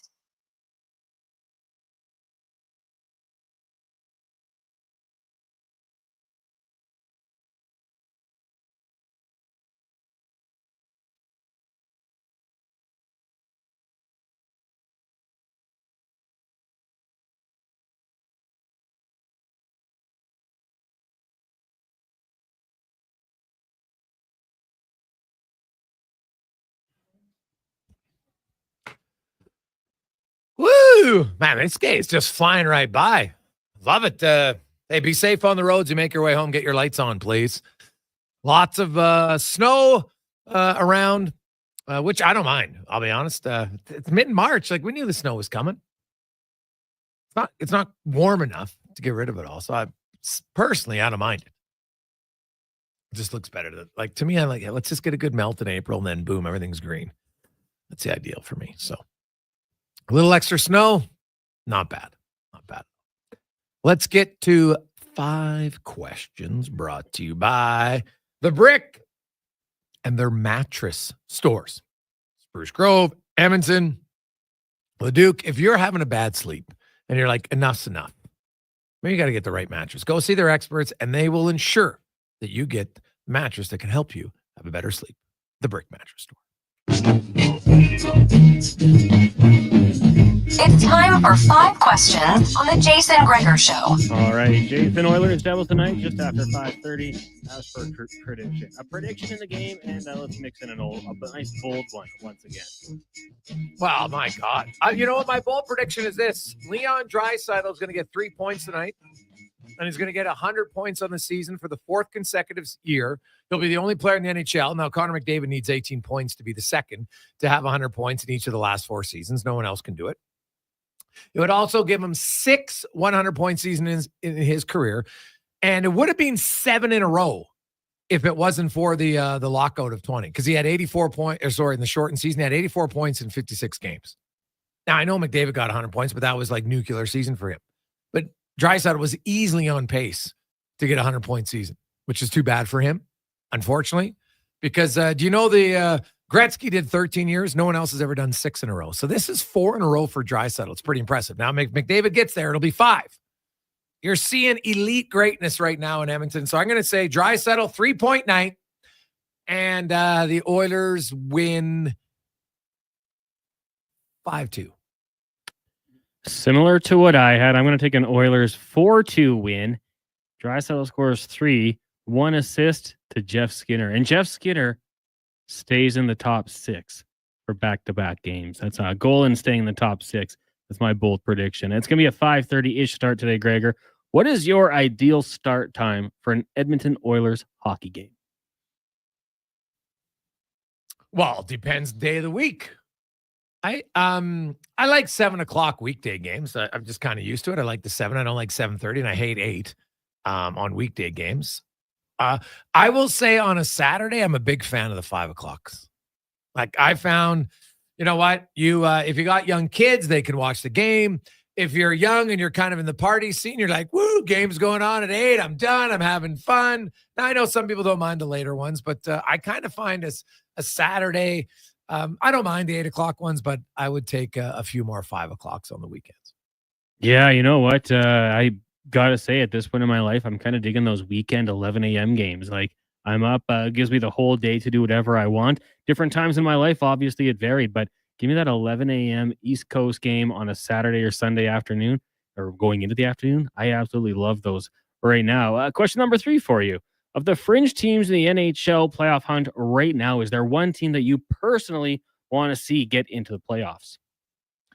Well, yeah, Columbus Blue Jackets all day, every day. And I'm going to go second, Utah. I'd like to see Utah get in. Yeah, Utah would be fun, those young players. I've been on the bandwagon hoping the Sens would get in for a long time. It feels like the last couple of years we've been waiting for them to take that jump. I feel like they're doing it. So I'm going to go with the Ottawa Senators. 4 points up on the Canadiens, 5 on the Rangers. So I'm going to hope that the Ottawa Senators can hang around and get into the playoffs for the first time in a while. Question number 4 for you. Players' Championship is underway. Of course, 1 round in. It's going on right now. Knowing what you know, who's your pick to win the event? Go ahead.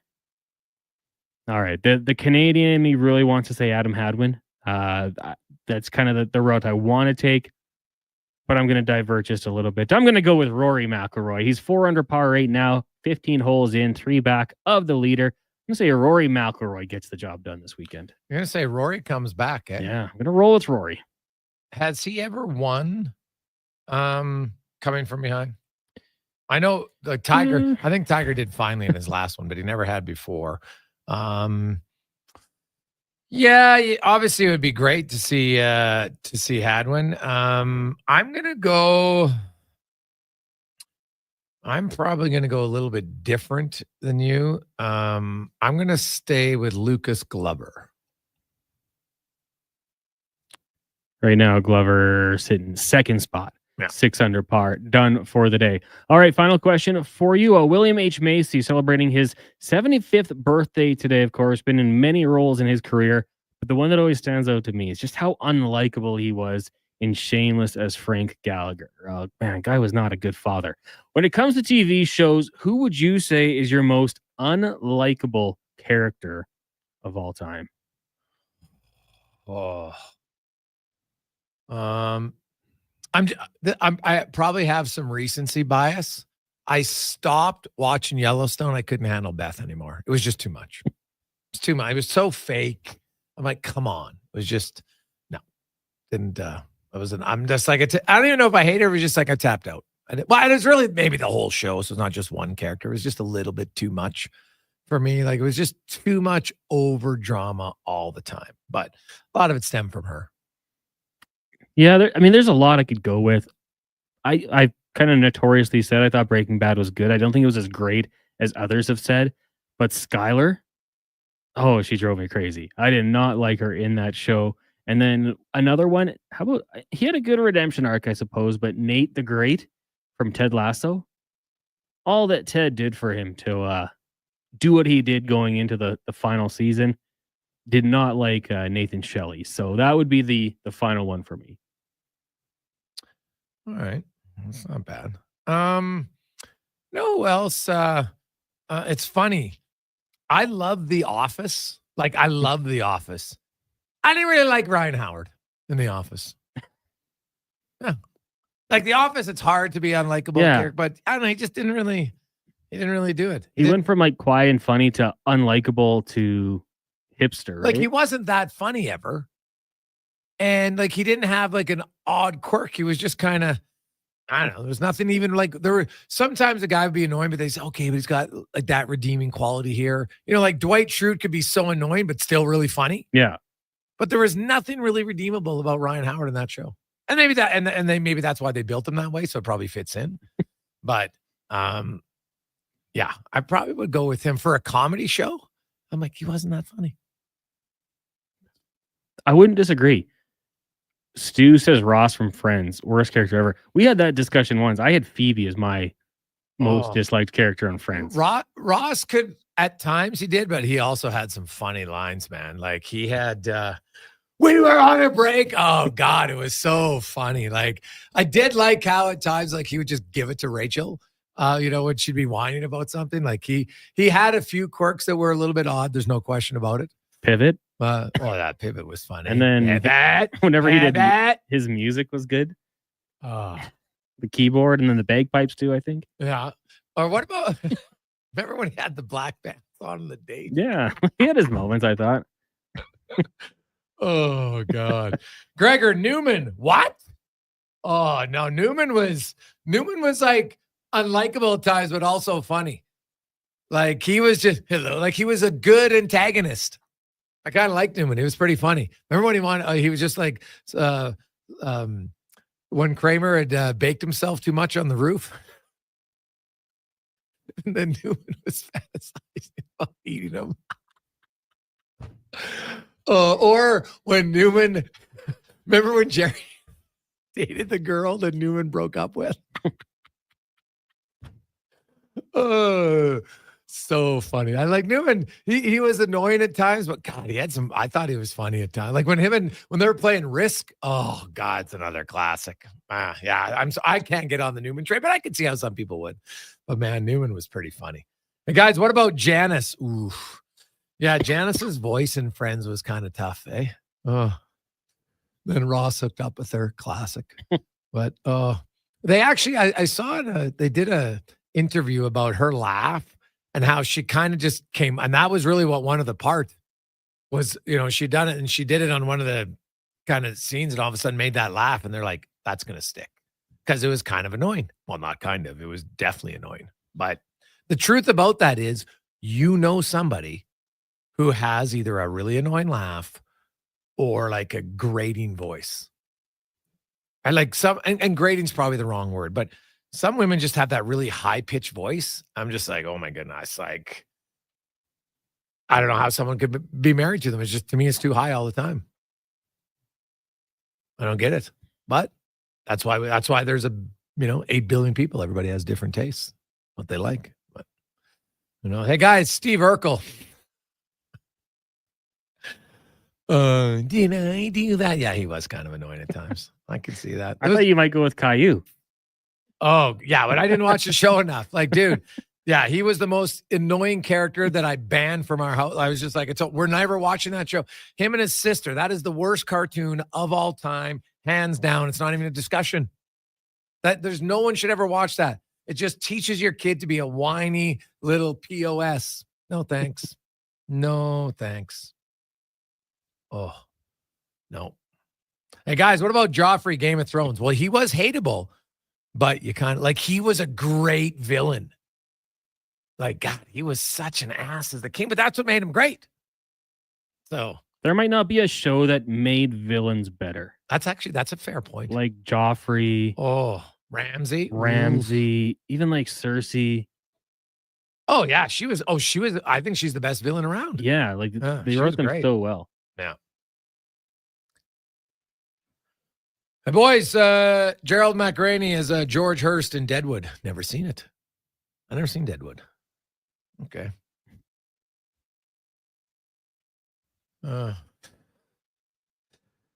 Guys, my wife's friend, worst laugh ever. Too bad. She's really attractive. What?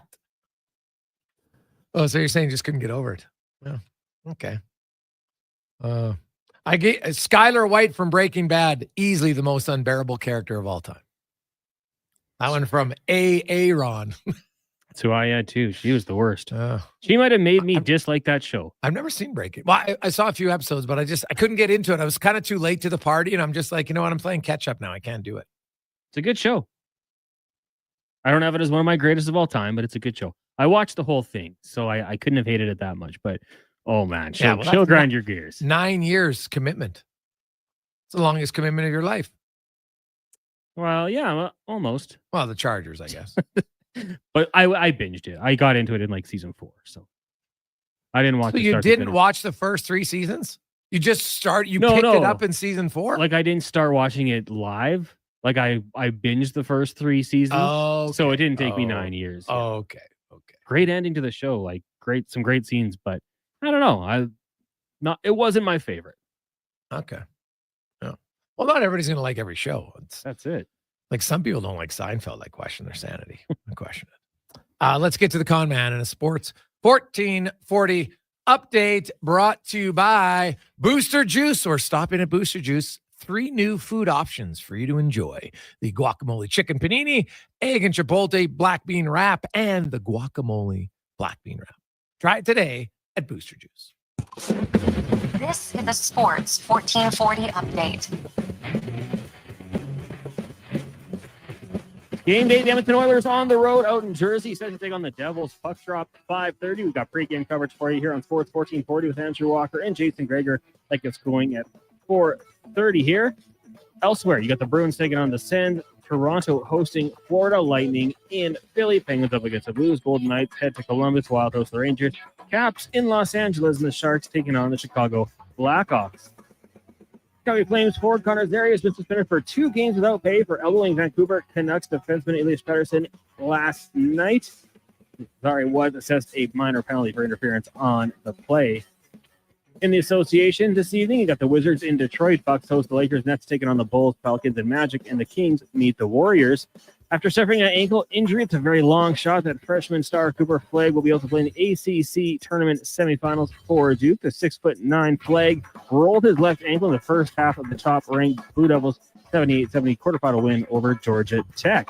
Right now, at the Players' Championship, Camilo Villegas is atop the leaderboard at 7 under through 15 holes. You've got Lucas Glover and JJ Spawn sitting at 6 under. As for the Canadians, Taylor Pendrith making a run. He is 4 under, as is Adam Hadwin. We've got Corey Connors at -1. And then towards the bottom, Mackenzie Hughes 1 over par, Nick Taylor 2 over par, and Ben Silverman 6 over. Coming up in hour 3 of the Jason Gregor Show, we'll be joined by Mark Spector of Rogers Sportsnet and get the pregame coverage with Andrew Walker and Jason Gregor. I'm Connor Halley. This has been a Sports 1440 update. Sports 1440, Stingray Radio Station. CKJR broadcasts from West Edmonton Mall and Wetaskiwin. Download the free Stingray music app and listen wherever you go.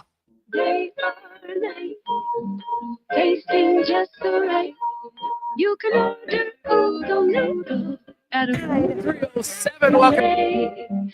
Delivering you the news almost right away. Remember, you can order Oodle Noodle at oodledoodle.ca.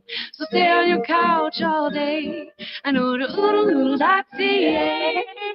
Oodle Noodle. Your vehicle is a big What? investment. Yeah. Get a used car wash. We use only clean, fresh water and the highest quality car wash soap. Use Car Wash, the Car Wash Pros. Find us at hughescarwash.com. Play Alberta has hundreds of casino games right at your fingertip. Join thousands discovering why Fortune Coin is one of Alberta's most popular games. Fill your reels with golden coins, multiply your prizes up to 6 times, and turn good spins into legendary ones. Land the Fortune Coin symbol to win cash, trigger the jackpot, launch the free spins bonus, and watch as the dragon takes over your screen. New players get 100 free spins only on playalberta.ca. Claim your offer today. Riverside Marine and Motorsports are back for the 2025 Edmonton Boat and Sportsman Show, March 21st and 23rd. Discover new 2025 models and exclusive offers like Yamaha finance rates and big rebates. Riverside Marine and Motorsports. What you do for fun is our business. You've got a go-to coffee spot, a trusted barber, even a lucky game day jersey.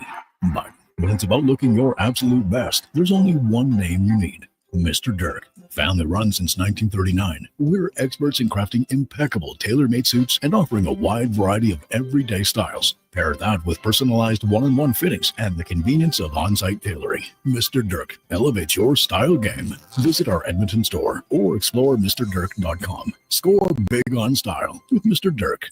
Dang. Last season, you bought new clubs to fix your game. You spent the entire season trying to learn how to hit with your magic clubs. And guess what? Dang. They didn't help your game. Now you're convinced it's your swing, but it really is your clubs.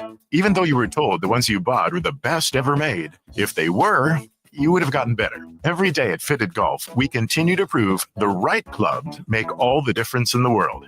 From beginners to pros, Fitted Golf makes all the difference. Yes. FittedGolf.ca.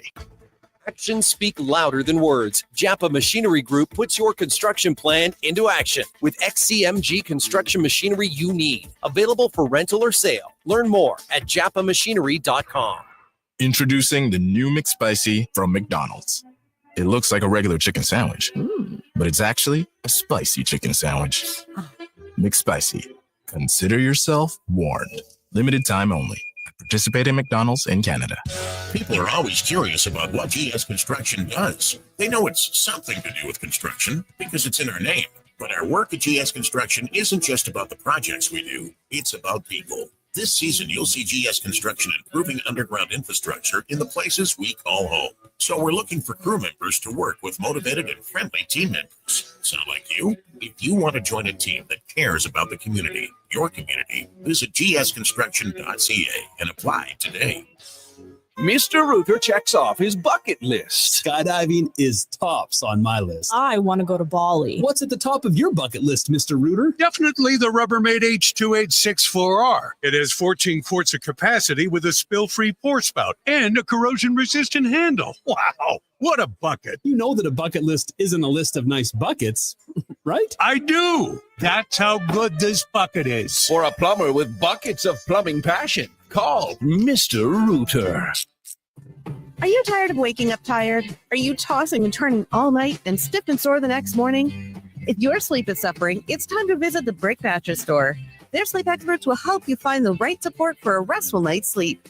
Back sleeper, side sleeper, hot or cold, there is a perfect mattress for you. Plus, with next day delivery, your best night's sleep could be tomorrow. Check out the Brick Mattress Store locations in Spruce Grove, South Edmonton, St. Albert, and Leduc, and start waking up. Portions of this hour brought to you by Action Electrical. They're the most diversified electrical contractor in Alberta with 4 divisions and projects, service, tag, and solar for commercial or residential. Contact them today at actionelectrical.net. Hat tricks, touchdowns, and home runs. Get it all with the Jason Gregor Show on Sports 1440. Presented by playalberta.ca, Alberta's only regulated online gambling website.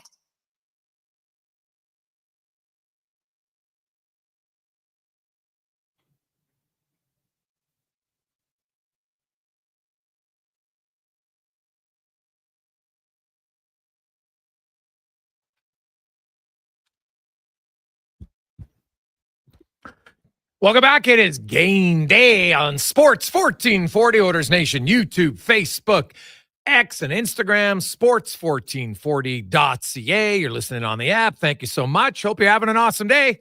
We'll see. Can the Oilers get back on the winning track? That tonight starts 3 games in 4 days. The good news is they virtually have no travel into New Jersey, then into New York Islanders. Then they take on the Rangers on Sunday. Lots of times you could stay in the same hotel and just bus it to the different arenas. So it is the best if you're going to do a 3 and 4, unless you're at home. It's probably the best way to do a 3 and 4. There's no place with less travel than those 3 visiting team or those 3 teams to go if you're a visitor.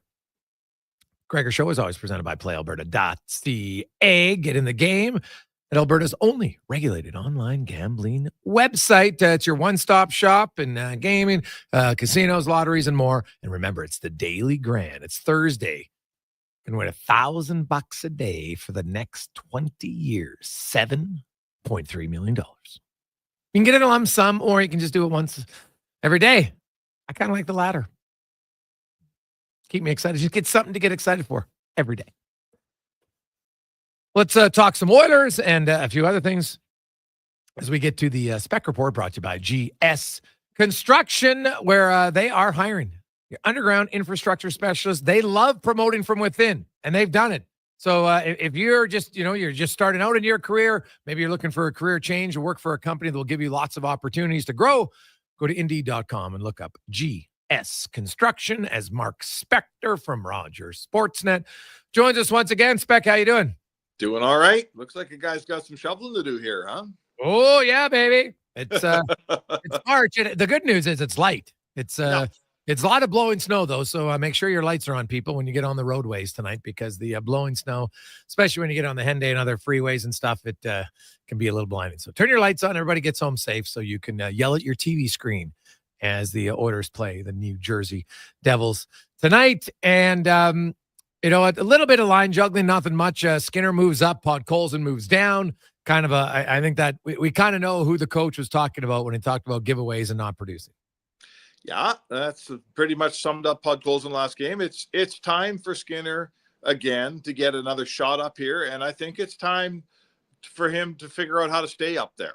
I think there's probably more to it than just, like, obviously if he scores 3, he's not going anywhere, but he needs to figure out how to be a top 6 player on this team. He's had 65 games and back and forth various chances to try his hand next to Draisaitl and McDavid.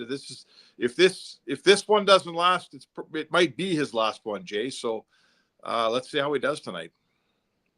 Yeah. You know what? Hey, he's one guy in the team. There's lots of he's actually scored better than most of the other guys if you look at it from an opportunity standpoint. But collectively, they need to score better. Spec, they got to defend better. Yeah, you'd like a few more saves here and there. Although Stuart Skinner outside, and I watched that rebound again. You know what? The puck's there, drops down. He goes to cover with the stick and misses it. And you know what? Hey, it obviously led to a goal against. There's no debating that. But the rest of the game, I thought he was good. And I thought he was good the whole Dallas game. I thought he was good in Montreal. Like the last few games for Skinner, like if you make one rebound control and that's the thing that you're focused on to be terrible, like, hey, I'd probably take that every 3 games the way it's going. If you can do that, you'll be fine. Yeah, he's given them goaltending that they can win with, and they should have won the game in Buffalo, right? Sometimes giving your team enough goaltending to win with, sometimes the other team scores 3 and you got to hold them to 3 and your team has to get to 4. And certainly the Buffalo game, I thought it was, we've talked about this the other day, that loss in Buffalo was on the guys who were supposed to score some goals here. That should have been a 4 or 5 goal game for the Oilers. They only got 2. To me, the blame lied at the feet of the guys that are get paid to score around here for sure in that game. Yeah, no question. Now the New Jersey Devils, Spec, here's a team like in a span of 9 games, leading scorer done for the year. Wow. Top 2 of your top 3 defensemen done for the rest of the regular season. Maybe they're coming back in the playoffs. And so that would be like this year losing Draisaitl and then losing Bouchard and Nurse all in 9 games. I mean, like, okay, figure it out. And so I give Tom Fitzgerald some credit. He didn't just throw up the white flag. He went out and got Dumoulin. Now, some would say maybe overpaid a bit by giving up a second, and there's probably some truth to that. But he got Cholowski for nothing for an American League player. And then he ended up going getting Cody Glass and, gave up a prospect who, was a first-round pick a few years ago, but has yet to find his way. Yep. And, early returns are good, but to me, I think the general manager, like that team's only made the playoffs twice in 12 years, and they've only won a playoff round once in 12 years. I think he was showing, hey, we got to get in for this group of guys because we expect to be a playoff team. When we're fully healthy, we're a playoff team. So even though we're not healthy now, let's get some guys that hopefully can help us get there. Oh, there was people that picked Jersey to be in the Stanley Cup this year. They were a pretty hot item back in September, October. But I'll tell you what, since December 28th, Jason, I think they're like 14, 17, and 3 or something. Yeah. They're the 31st best team in the league. Yeah. Okay. So since the new year, and now we're talking like 2.5 months, this team hasn't been very good. No.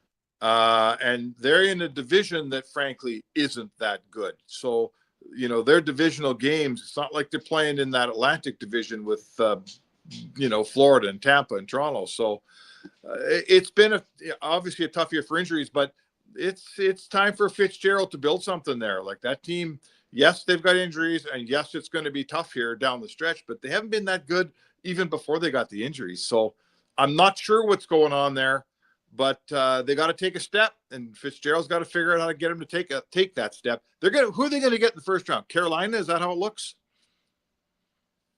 Yes. Yeah. Barring some major mistake. Yes. Yeah. So there's every opportunity to beat Carolina. They're not that great. But, again, everyone was pretty bullish on the Jersey Devils back in October, but they have not delivered. It has not been a good enough year for Fitzgerald's team. No, that's totally valid, right? And I think they always played more games than everyone else, so their point totals look better. But if you went by points percentage, they had a huge win on Tuesday night against Columbus. Columbus wins that game. They're 2 points with 2 games in hand back of the Devils. So, that, and then they're in third place. And then suddenly the Devils are now going to have to battle division winner. Honestly, Carolina without Rantanen, I'd roll the dice if I'm New Jersey and say, hey, I might be able to win a series. But I don't think they have any chance if they're taking on Washington or whoever wins the Atlantic. Yeah, I don't know. They're not. You're right. I don't know. And Markstrom's their goalie, and some people love Markstrom, and some remember him as a Calgary Flame that couldn't beat the good teams. So, you know what? I think New Jersey almost benefits from being right next door to New York City. They get a lot of love from the NHL.com folks. They get a lot of love from the Eastern media. I'm not sure how good they are, man. Their best guys are still pretty small. They got some good players. I'm not saying they don't, but here we are, third place in the division in what I would say is probably the worst division in the league right now. So, what does that mean? What it means to me is this is a place where the Edmonton Oilers have to start exerting themselves as a good team. Okay. This is a team. They just lost 3 major guys in recent times. They haven't been going that good. Yeah. They ripped off a nice game the other night, but if you're the Oilers and you're a good team in the league, it's time to start beating the teams that aren't as good as you. You didn't do it in Buffalo. It's time to start in Jersey tonight. Stuart Skinner, first time all season, is going to start 4 consecutive games. And I actually don't mind that strategy, Spec, because you get into the playoffs.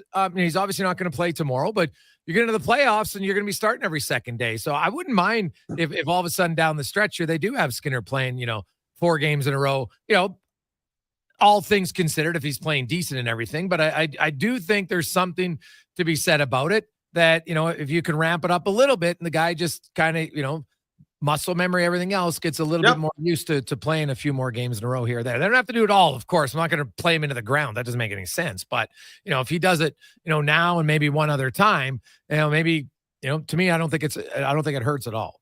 I think you measure his starts through the first 65 games so that in the last 15, 16 games, 17 games, you can do this, right? And they have. He hasn't done this all season long. So, sure, there hasn't been any travel. Buffalo to New York's nothing. They've had 2 off days. He's strung together 3 pretty good starts in a row. Absolutely, Jay. This is the time to do it. And, look, I know there's people in town don't think much of Stuart Skinner, but he's your goalie here. This is the guy, right? The season's on the shoulders of Stuart Skinner as the goalie on this team, and that's just the way it is. So, I don't mind the way he's playing right now, but you're right, Jay. Let's see how he does 4 in a row. It's a back-to-back. Pickard plays tomorrow. So I'm not too worried about it. I think he's on a pretty good run, don't you? Yeah, he's coming around for sure. And if I look at their schedule here, they could do it again next week because they play Sunday, Tuesday, Thursday, Saturday, every second day. And, you could have him play those because then they have 3 days off. And then they have another 2 days off at the end of the month. So he could play 6 games over the last 16 days of the month and not really be that taxed. Yeah, there's a back-to-back I see on the road, home to Dallas, away to Seattle. So obviously you're splitting that up. Yes. Right? And then they go down to California for a very important trip in April where you get the Vegas and you get the Kings. And then you get 2 games against San Jose, who you better beat, and Anaheim, who's been a stone in Edmonton's shoe this year. It's probably time to stop dropping points to the Anaheim Ducks. So, I think what we're describing here, Jay, is it's been a long year. I get it. They had a long spring last year. It was hard to get going, blah, blah, blah. We're like 17 games from the end here. If this old tractor is going to get started and get rolling here, let's fire it up and get going. You can't leave it a lot longer than this before they start to find their game on a consistent basis. And this trip's as good a place as any to start. Mark Spector joined us. And so, Spec, Leon Draisaitl is 3 points shy of 100 for the 4th consecutive season. It would be the 6th time in his career. The only time he didn't do it in the last 7 was in 2021 when they only had 56 games and he had 84 points, clearly on pace to do it then. He's having an unreal season. Probably this season's very similar, maybe even better than when he won the Hart in 2020. Yep. And I look at Draisaitl and he's been scoring. He's kind of been the one guy that's avoided, this offensive funk for them. But the coach keeps going to Draisaitl McDavid a lot. I think down at some point, it can't always be the go-to for the coach. And I wonder if we see that slowly erode down the stretch. Well, he doesn't have enough underneath him. Like every coach at Edmonton, we've watched it. McClellan did it, and then Tippett did it, right? And Woodcroft did it. And now I thought last year Knobloch stayed away from counting on 97 and 29 every time things got tough. But now he's starting to do it, right? So it's one of two things. It's like a dog staring at a bone, right? He can't stand it. He's got to go after it. Or the coach is looking at the rest of his lineup and saying, what else am I going to do? I don't have a plan B here. And this season, the way his third line hasn't produced, the way most of his depth guys outside of Corey Perry haven't produced, the way, a bunch of guys on his team, they're not producing. What would you do if you're the coach and you're down 3-2 and there's 10 minutes left tonight? Like, what move are you going to make other than put 97-29 together? Well, here's it. You know what I do, Spec? I would try to say, I want to see Adam Henrique up there. In a short sample size last year, they had really good success. They scored 9 goals together, 5-on-5, in a grand total of 87 minutes in the playoffs and the regular season. So I would at least try, to me, I would try that. I would move Nugent Hopkins off.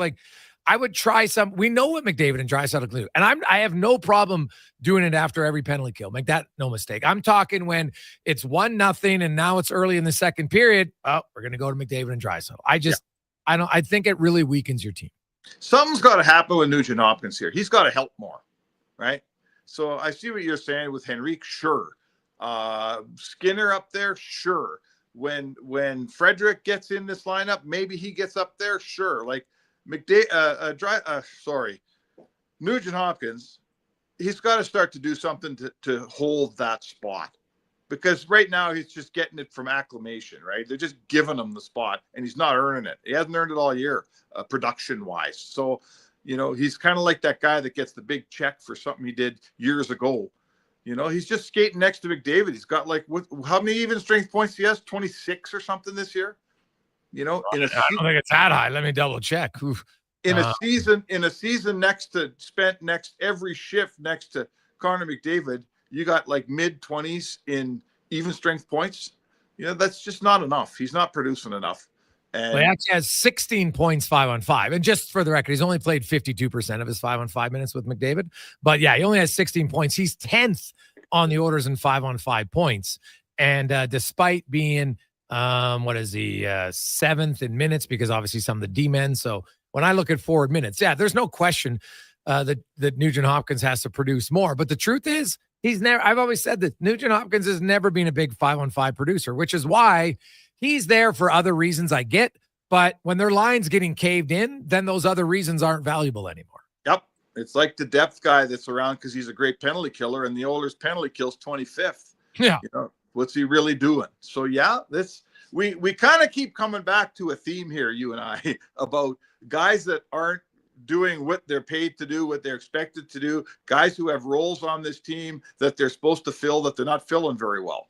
And right now there's a few of those guys, and they won't play very long and have this be the scenario in the playoffs. Either those guys have to start to fulfill the roles they're expected, that are expected of them, or they'll get caved in the playoffs and they'll be done. Like there's no 82 games to play pretty soon here. It's going to be the best team wins, and the Oilers haven't been their best. When they are their best, they can go win a Stanley Cup. But the time's ticking. It's time to start showing us that you have your best this year, because frankly, we did see it for that 25-game stretch, whatever it was, but it's been a while now, and it's probably time to get a glimpse of the best Oilers team. And why not start tonight in Jersey? We'll see if they can get a win, start the 3-4, because they need a few, man. The LA Kings are right on their heels. The Oilers lost tonight, and the Kings win. They jump ahead of them. So Edmonton's got to get rolling here for sure.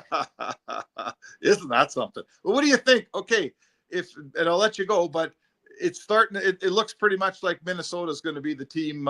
If you win the division, the Pacific, you're probably going to get Minnesota. And if you don't, you're going to get LA. Who would you rather have? Minnesota. Oh, I'd rather have LA. Really? Now go look Minnesota's at Minnesota's going to get Brodin and Eriksson Ek and Kaprizov back quite possibly. Okay, maybe, but they might. But look at how they've played here lately. They're not going in there. I know. And maybe I say that because just something different. And Edmonton spanked Minnesota a few times. I look at Minnesota, and they get Brodin. They've got some guys, but I think that LA actually has a little bit tougher of a team, matchup wise right now than Minnesota would. If I was Edmonton, I'd take Minnesota. Now the only problem is it's a little bit more travel, not much though. Well, travel. Look at the record against those teams over the last 5 or 6 years. It's not even close, right? Minnesota's handed it to Edmonton pretty good. So I get it. I only look at what happened this year. Like what happened 3 years ago in different rosters to me is meh. Doesn't matter much, but for sure. Okay, well, we'll talk that one out for a while. Yeah, well, the Oilers to get first place, they got on a roll because they're 5 points back of Vegas. So they definitely, if they're gonna catch them, man, they're gonna have to get hot here because that 5 really points in 8 and 6. What do they got? 18 games, 16 games. It's that's no easy task for sure. No, for sure, man. Awesome, Spec. Have a good one, buddy. All right, enjoy the game. So I'm Mark Spector, the Spec Report brought to you by GS Construction. Oilers this season, 15 goals in 3 games against the Minnesota Wild. It'll be a little bit more exciting. We'll return. We got the pregame show coming up next. Gregor, Walker, Connor Halley with you on Sports 1440, Oilers Nation, YouTube, Facebook, and X. Bringing every project to life requires the right team. By joining the Japa Machinery Group service or sales teams, you can be part of setting a new industry standard. Celebrating a legacy of excellence with Japa. Learn more at japamachinery.com. At Fountain Tire, success is a team effort. They're committed to their team members and their customers. And that means treating your vehicle like it's their own and finding solutions that suit your needs. Because whatever the road brings ahead, they're on it with you. Visit fountaintire.com today. Oodle Noodle Origins. In 1864, Francis Oodle took over his dying father's business as a leatherman. He was quite proficient, but his heart was never truly in the trade. After his father's death, Oodle met a cocksure young man named Vladimir Nudel, who was a trailblazer in the popular new art of food boxes. They formed a partnership and aimed to ply their trade in the new world. At Ellis Island, Nudel was renamed David Noodle, and henceforth, the franchise has been known as Oodle Noodle. Dang. Last season, you bought new clubs to fix your game. You spent the entire season trying to learn how to hit with your magic clubs. And guess what? Dang. They didn't help your game. Now you're convinced it's your swing, but it really is your clubs. Even though you were told the ones you bought were the best ever made, if they were, you would have gotten better. Every day at Fitted Golf, we continue to prove the right clubs make all the difference in the world. From beginners to pros, Fitted Golf makes all the difference. Yes, fittedgolf.ca. You've got a go-to coffee spot, a trusted barber, even a lucky game day jersey. But when it's about looking your absolute best, there's only one name you need. Mr. Dirk. Family run since 1939. We're experts in crafting impeccable tailor-made suits and offering a wide variety of everyday styles. Pair that with personalized one-on-one fittings and the convenience of on-site tailoring. Mr. Dirk elevates your style game. Visit our Edmonton store or explore MrDirk.com. Score big on style with Mr. Dirk. Play Alberta has hundreds of casino games right at your fingertip. Join thousands discovering why Fortune Coin is one of Alberta's most popular games. Fill your reels with golden coins, multiply your prizes up to 6 times, and turn good spins into legendary ones. Land the Fortune Coin symbol to win cash, trigger the jackpot, launch the free spins bonus, and watch as the dragon takes over your screen. New players get 100 free spins only on playalberta.ca. Claim your offer today.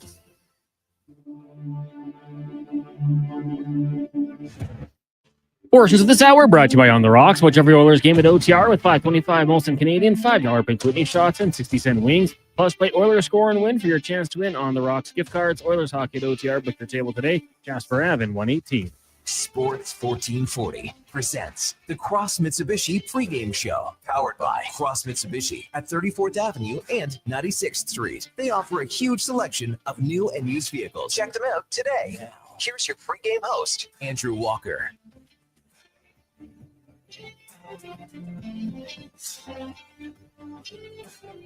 4:32. Welcome to the pregame show. Jason Gregor, Andrew Walker, Connor Halley, brought to you by Cross Mitsubishi. As Walk's coming in hot. Yeah, and working for free today. I love working. I got pulled over on the way here, so I owe a lot of money on a ticket, and I will be doing the show for free. But I remember when I was working in Calgary years ago, doing the morning show. So, you get up at 3:34 in the morning to get there, and you're the only one on the highway on the road. And I remember I'd take the same route every day and wasn't making a lot of money, right? Just a poor young guy. And if you know Calgary, I was coming up and then veering onto 16 to get up to the airport where we had our studios. And the one day in the mail, I got a photo radar ticket, like 5 a.m. goes from a 70 into a 50 or whatever. Just the on-ramp, right? So it's like, oh, no, like, what are you going to do? The next morning, got another one. The next morning, because it's like you get them in the mail, right? A week after. And so they got me on the same light 5 days in a row one week. And it's like, man, give me one and I'll learn my lesson. But it was just the same week, right? And anyway, that was a bad week. Cost me a lot of dough, but yes, drive safe out there. That's the lesson. True. Turn your lights on, boys and girls. Our city's finest, just doing their jobs. Yeah. Ironically enough, so our business, and there's trucks, and we're making deliveries, and because of the roads, my phone was going off the hook, and I did not put it on speaker quick enough for the officer's liking. So, cell phone ticket. Put it on speaker right away. That's the lesson. Yeah. Wow. The old Volvo, I got hands free, so everything's great. Yeah. We also have a Volvo. We also have hands free. The XC60 or XC90, right? Yeah. But that's the fiance's car. So. Oh, there you go. Yeah. So it's true, man. I see people all the time, and they're on their phone. Like I see the one that, like, for the record, I try not to be like, I'm not bad that way. But also, like, to me, I see someone. You know what? They're at a stoplight. Okay, I know it's not safe because maybe they're doing it the whole time, but they're at the stoplight. Or they're going. I see people on the Henday or on QE2 going 130, and they're on their phone and not calling someone. Like, they're reading something. Right? Candy Crush. Yeah, and I'm just like, who is on their phone at 120 kilometers an hour?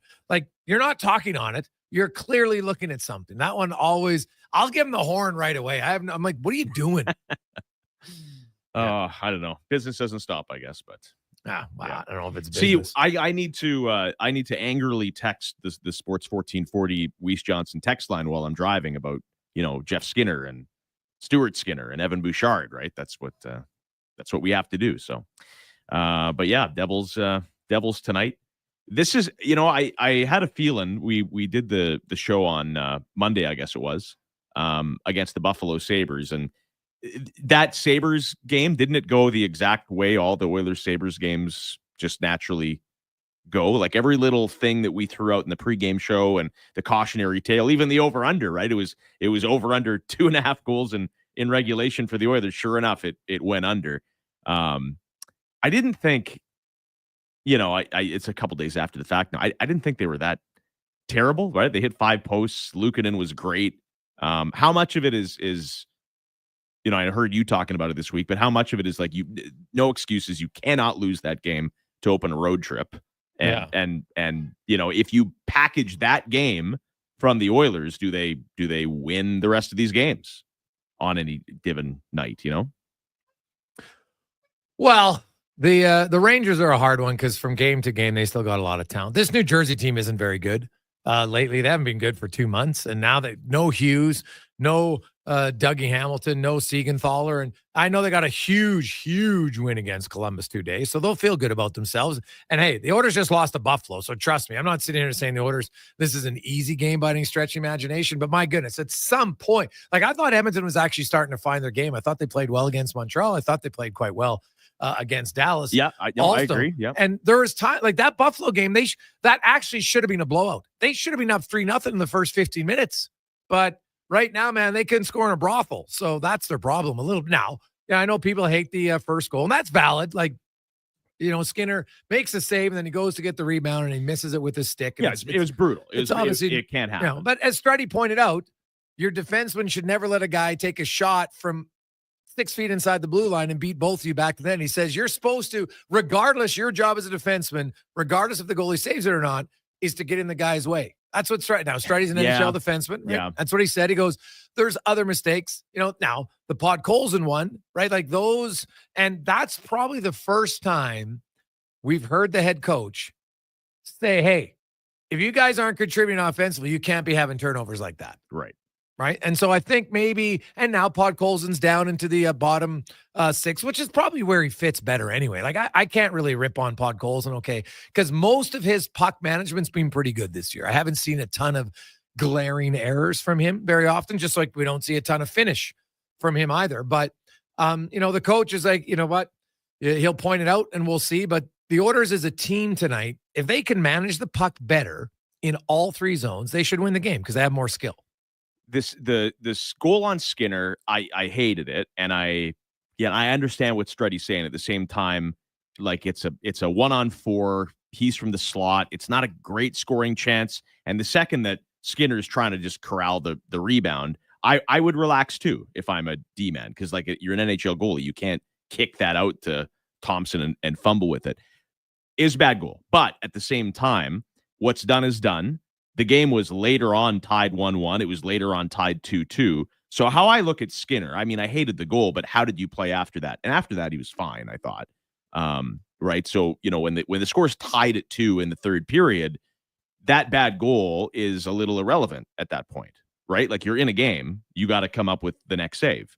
And yeah, you lose by 1 goal and the 1 goal was bad. So, the math dictates that it was a huge contributing factor, but to me with goalies, it's always how you respond, right? And I hated the goal, but I didn't mind Stuart Skinner's response. And I generally think that the last week or so he's been pretty good. I thought he was good against Montreal. I actually thought he was good against Dallas, despite the 4 goals. And I hated that goal, but for the other 59.5 minutes, I thought Skinner was pretty good on. Honestly, other than that play, really, I didn't have much of an issue. It's one of those things, though. Everybody's, and that was the whole post game too, right? Everybody's looking for Skinner and Bouchard. That's what they're looking for. And so when things happen with those two, there's just no avoiding the conversation. That's what gets people going these days. Oh yeah, no, and you know what? There's lots of raw emotion. That's what makes it great. That's why sports radio exists. People can get emotional and get fired up. If you had no emotion, it would suck, right? And if everybody agreed on every player, it would be boring as hell, right? Like, I'm sure there's best friends out there that view players differently, right? You still get along in a lot of other things you like. Hey, we have fun, but hey, I don't like this guy or I like this guy better, and that's fine. It happens, right? It's like all the people that were vocal on Nurse. It's like they're crickets now, right? But some of them are probably like they're waiting for a bad game. They're waiting. Right? Yeah. And so yeah. Bouchard could play great and have no turnovers. And his turnover per ice time really isn't nearly as bad as some people think, to be honest. It's the type of turnovers at times that people remember. He can make 10 great outlet passes, and they don't remember that as much as the one big glaring mistake. That's just, it's human nature. It's not right, but for some people it happens. And you know what? If Nurse has a bad game here at some point, some of those people be like, haha, I told you, right? Because it is odd. Like, I've met people who are just like, well, I don't like the player. They'll never like the player. At least they're honest. I respect that. More so than someone who just waits to criticize a player, but never admits that he doesn't like the player. Well, part of it is, I really think it's the social media era where everyone's always had opinions. And I wasn't necessarily, following hockey and trying to consume as much media as I could in the 80s, maybe the 90s, I guess. But everyone has an avenue to have an opinion and be involved, whether it's the radio show or Twitter or whatever. So in the social media age, everyone has an opinion, and everyone's under the impression that their opinion carries weight and matters, which it does and it doesn't. And people are just so afraid. They say something, right? And they're so afraid to ever be proven wrong. So they will go to the grave with their opinion, right? Bouchard sucks. I made up my mind. Nothing that can happen will dissuade me from that. And I just think that's no way to live. Like, you're on the air 4 hours a day. You're wrong all the time, right? Like, of course you are. That's just human nature. But are you big enough to be like, hey, here's what I used to think. Then all this stuff happened. Now I think something else. You're allowed to change your mind, and it doesn't make you a bad fan or stupid, right? No, not at all. Yeah. I think exactly. Like, hey, you know what? I didn't really like that guy early on, but geez, he's grown on me. There's nothing wrong with that. Like, I think people forget analysis is always evolving and changing. And what a guy did in October is irrelevant till now. You have a great first 3 months. Awesome. If your last 3 weeks are terrible, well, that's what you talk about. Mm-hmm. Yeah. And Bouchard, it challenges even myself watching the game, because generally speaking, I remember a lot of eras of Edmonton Oilers teams, and you do too, right? Paul Coffey was great. Chris Pronger was unbelievable in his one and done year. But for a long time, who did we look at as the number one defenseman on these teams? Yanni Nienema and Justin Schultz for a while, and Boris Mironov, right? Like, all these guys had something to like and something not to like, but none of them had just the raw ability that Evan Bouchard has. Like, Evan Bouchard is not having a good year. I think you can objectively say that. And he's still gonna, just look at the raw numbers, and you watch him every day. And I get it. I get as frustrated as anybody with some of the decision making, and it doesn't seem to be getting better. And he's still gonna have 70 points and is a plus 20 and had 39 points in the playoffs last year, and is 25 years of age, right? Like, he has such a high level that you got to be really, really careful to wash your hands and be like, well, I'm done with this player. As frustrating as it is. Yeah, I think Bouchard's play last year actually just elevated the bar of expectations. And his year this year isn't as bad as people think. He's had a few more big turnovers, but if you look at it overall, I don't think his turnover rate isn't really that bad compared to all the guys who play more minutes. Like, the guys who have the puck more turn the puck over. This is just a fact. Now, I'd like to see a turnover that leads directly to goal stat. That to me would be, because turnovers are one, not every turnover is created equal, right? Not every zone entry is created equal. Yeah. Not every pass. So I would like to see turnovers that lead directly to goal stat. That to me would be an interesting one. It's got to be high. Yeah. It's got to be high. It's probably not as high as people think. Like, it's probably 10, but you think, and they're in the course of a season, 10 goals against. Okay, sure. I bet you it might, I'm not even sure it'd be 10. I'd probably have to go back, and someone could do it. You'd have to go through every goal against. And as long as they you'd have to probably go watch every game, because every goal, if you go through the NHL highlights, a lot of times it doesn't show you the 5 seconds or 10 seconds leading up to the goal, right? So that's the problem. But you could break down every goal, and I bet you it might even be under 10. And people would be like, no, there's people texting already. There's no chance it's at least 20. And I'm like, I think you'd be surprised. But because you remember the one, and you're just like, oh, I remember that one. I'm like, okay, well, that's one. Now, where's the other 19? Yeah, it would be an interesting exercise because every goal, I don't want to say every goal, and so you got to separate this too, right? Evan Bouchard airmailing a pass up the middle, and it gets picked off, and then it's an extended shift, and they score. That's his fault. But Evan Bouchard losing a puck battle down low, well, like the other guy's trying as well. Yeah, right. Like you're not going to win every battle, and I feel, the stats, right? You look at the turnover leaders in the NHL every year, they're the great players. It's McDavid, it's McKinnon, it's, Wayne Gretzky was up there. That said, it's mostly forwards. I don't know if you want your defensemen among the turnover leaders, and you should never turn the puck over in your own zone if you can help it, right? Like these guys the greats are turning it over, in the neutral zone or trying to make a play in the offensive zone. I don't really hold defensemen to the same standards. But again, I don't know those numbers. I would love to see, Cale Makar is always trying to make plays. Quinn Hughes is always trying to make plays. Do they turn it over more than the average defenseman? Probably. Like, do those guys turn it over more than, say, a Jacob Slavin or a Trouba? Well, of course, because those guys know their limitations, maybe. But yeah, it has been real tough to watch Bouchard at times, and he's clearly cost himself money. And it's funny because that's what people wanted, right? That's what people wanted. But then, the type of season he has to have to cost himself the proper amount of dollars that you're happy with him against the cap. Well, now you're not going to like the player very much. So it's a bit of a catch-22 there. Yeah, the thing about Bouchard, and I've talked to agents and I've talked to even team executives. Bouchard's season, he's still going to finish top 10 in points for a defenseman. So he's still even if he gets a bridge deal, it's minimum $7.5 million. I'm just going to warn people on. People think he's going to bridge for 5 or 6. You're dreaming. Keep in mind, a bridge then puts him in the UFA, so there's a little risk there. So they might not do it. But everyone and their dog gets $4 million though now with the cap going up. That's yeah.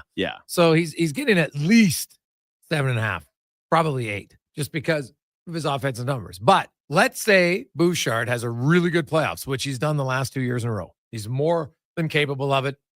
I think he's showing his focus, his intensity ratchets up at the most important time of the year. We've seen him in scrums. He's been physical. I loved every part of his game, actually, in the playoffs. If he has another good playoffs, his regular season, the playoffs basically will be like, nah, he'll still get paid big time money. Yeah, I would agree. And also it's the reputation now, right? Going into next year, I think if Bouchard is kind of tepid and turns it over and, we'll all say, well, yeah, that's Evan Bouchard, right? He might not light it up in the regular season because it's a little boring. You got to wait till the games matter for this guy. And that's not a terrible thing. And I think that has crept into the Oilers game a lot this year. They would probably deny it, but when you have no sweat, and last year they started 2-9-1, so they were forced to sweat, right? They had adversity. When you have no sweat in making the postseason, like you're not like, Vancouver or St. Louis or Calgary, like, you're going to make it. I get it. They want to win the division, but there's a little less intensity. There's a little less like you're not trying to chase down Vancouver like last year or anything like that. I feel this team, when the games don't quite mean as much, they can kind of slip into that comatose state a little bit. It's what it feels like. There's not going to be any proof of that. I'm interested, right? I'm not overly high on this team right now, but when they get into the postseason, if it's LA or Minnesota, or maybe something crazy happens and it's somebody else, I would expect we see the best version of this team, but I don't know. We'll see. A lot of texts, Walker. What's your over-under? People are texting and they want to know. The over-under. I should ask the police officer today if he had any suggestions. I'll tell you what. We'll do the over-under immediately after the first commercial break. I'm between a couple, but we do have the lineup for Nisku Ford if you want to go through that. Sure. Cash in on rebates of up to $9,000 or finance rates as low as 0% during the 2024 model clear out at niskuford.ca. I tell you what, let's have here's a little tease. We're going to have we've been talking about having an Evan Bouchard themed over under for the River Cree Resort and Casino. That'll come up in in about 5 to 10 minutes. But the lineup for Niski, Ford, Nuge, McDavid, Hyman. Correct me if I'm wrong on any of this, but this is how they skated: Skinner, Draisaitl, Arvidsson, Podkolzin, Henrique Brown, then Max Jones, Kasperi Kapanen, and Corey Perry. Still no Ekholm, of course. So Wallman, Bouchard, Nurse, Stetcher, Kulak, Emberson, and then Stuart Skinner in net.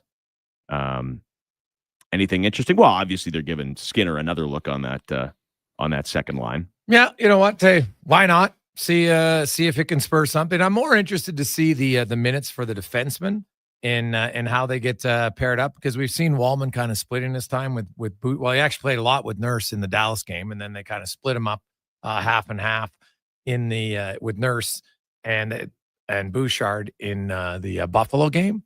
So do we see more of that? Kind of curious. And at some point, there's so many guys who got to get going offensively. Like, Arvidsson had a really nice goal against Dallas. I didn't really notice him at all against Buffalo. He just has to find a way, I think, to be at least a little bit more noticeable.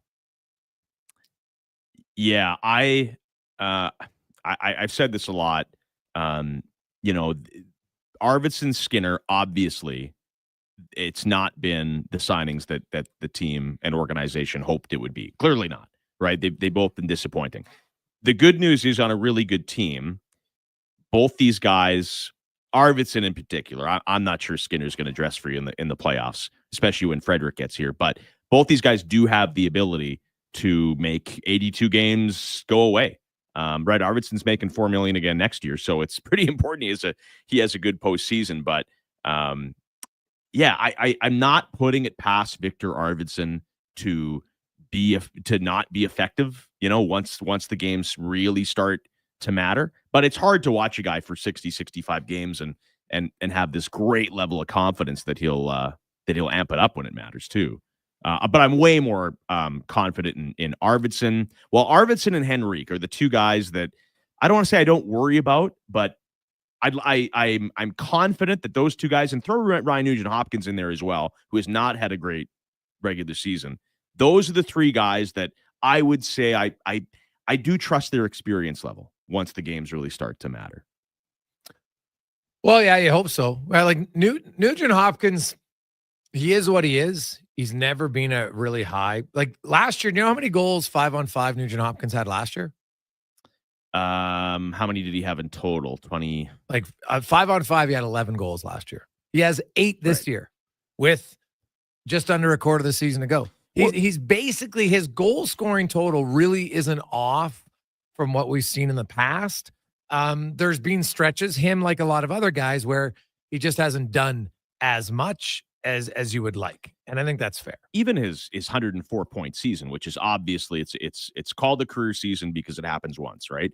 And even that 104-point season, it's because the power play was just historic, and he was racking up the points with the man advantage. But you shouldn't have to apologize for that, right? Like that's a huge part of what this team does. And a skilled player that finds his role there.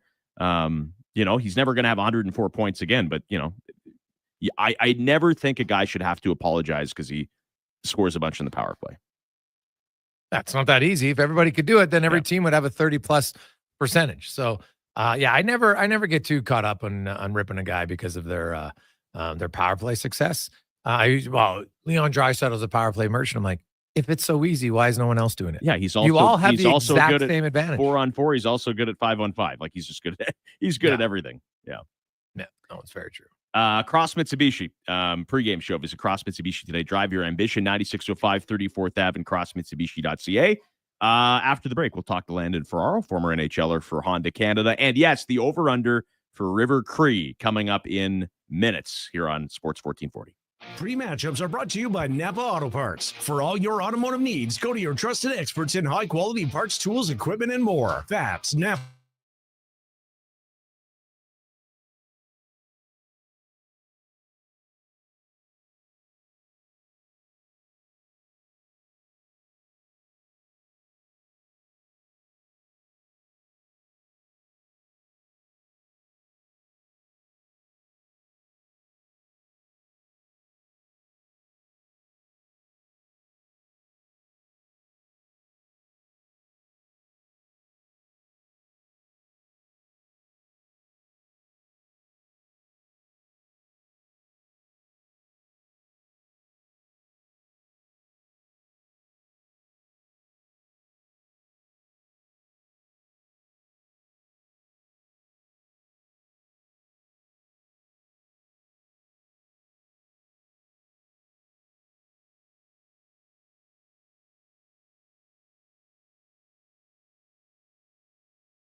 Spring melt is here, and with it comes the risk of flooding basements, foundations, and window wells. Keep an eye on excess water runoff and protect your home. Call Avalon Construction at 780-468-4400, home of the lifetime warranty.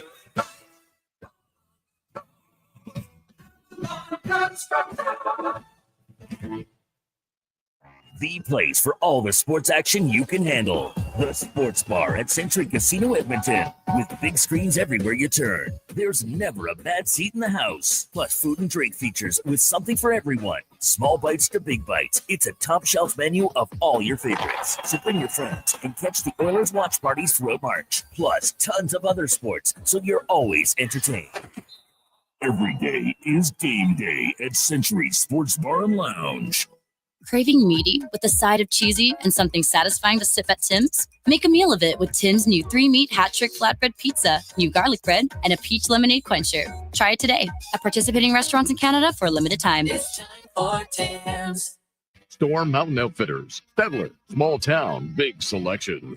Anglers, the March Madness Softwater Sale is on now with huge deals on rods, reels, tackle boxes, and bags. Plus, everything ice fishing is 20% off. And hunters, get set for spring with the latest apparel, including local brands and products. Check out OTG jackets for hunting and everyday wear, hoodies, tees, base and mid layers, rain gear, and more. Get it all at Storm Mountain Outfitters. Follow them on Facebook and Instagram.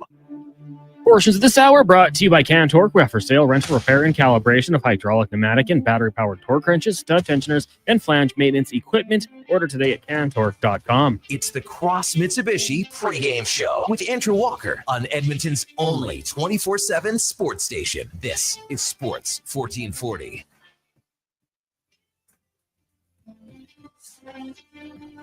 All right, welcome back. It is the Cross Mitsubishi pregame show here on Sports 1440. Oilers, Devils, a little over half an hour away. Visit Cross Mitsubishi and drive your ambition. 9605 34th Ave and crossmitsubishi.ca. Really unfortunate for the New Jersey Devils that they are highly featured on tonight's Titan Supply Injury Report, your number one source for rigging supplies in Western Canada. Lift, dig, haul, titansupply.ca.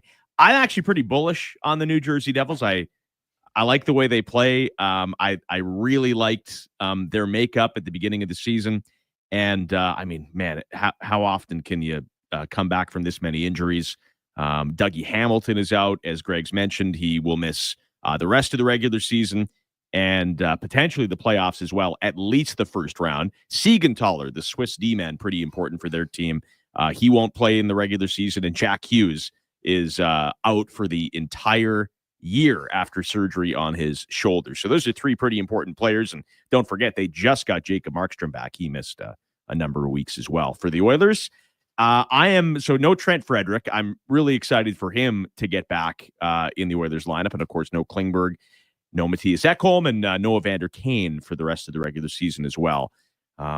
When Ekholm does get back, because I've really liked Jake Wallman so far, Greg's, like I would say probably a little more than I even thought I would. He doesn't have the perfect game for sure, but a top four of Ekholm, and I know people are down on Bouchard. We just talked about him.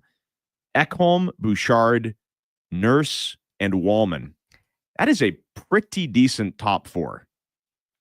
Like hard. That's a hard top four to beat. And then you throw in a guy who I think a lot of people would look as one of the best number fives in the league, and Brett Kulak. Brett Kulak's had a really solid year. Yeah, the Wallman trade. I know that San Jose got a first round pick for him. Okay, great. Now you got to make sure that first round pick pans out, and it's likely going to be a 25 to 32 pick, which means it's that's like 26, right? Yeah. So it's likely not helping the Sharks until maybe 2029. Maybe. Yeah. So and in the meantime, Celebrini's in his second year. And now people will say, well, you know what? They got a second rounder to get Wallman, right? That was the worst trade ever it's like Steve Yzerman and their analysis of defensemen's brutal. They gave San Jose a second just to take Wallman. So the Sharks look at this and say, man, we got a second, then we got Jake Wallman for 50 games and we got a first. So in theory, that's good asset management if they make right picks. That's the challenge. The trade isn't good unless they make good picks. Well, put it this way. So they gave up their 2026 first for Wallman. If you have another Wallman, I'll give you the 2025 first. Like give me more Wallmans. Yeah. I'll give you another first round pick, right? I'll always trade that pick for a in his prime player with a little bit of term. It's great for the Oilers. All right, the over under, people are asking for it. By the way, you probably don't know what the reference is. Hacksaw on the text line says, Walks, it'd be awesome if someone could do some sort of profile on an opposing player, maybe a little bit sarcastically from Hacksaw. Hacksaw, I think, it's a 403. He's a Calgary listener. Years and years and years ago. So here's the story. I was covering the Flames. We were doing the show down there.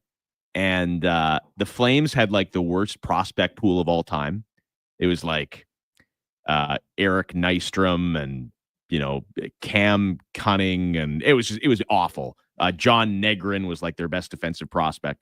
Really bad, right? The Flames were in no man's land and they had no prospects.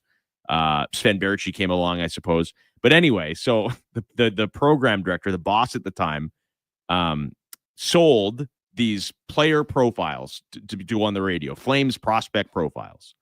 And Kelly Kirsch was the boss's name. And he came up to me one day. He's like, hey, you need to produce and read and write and do all these profiles. We need like 15 of them. And they're sold and we're making money and they go on the radio. So whatever, it's a make work project.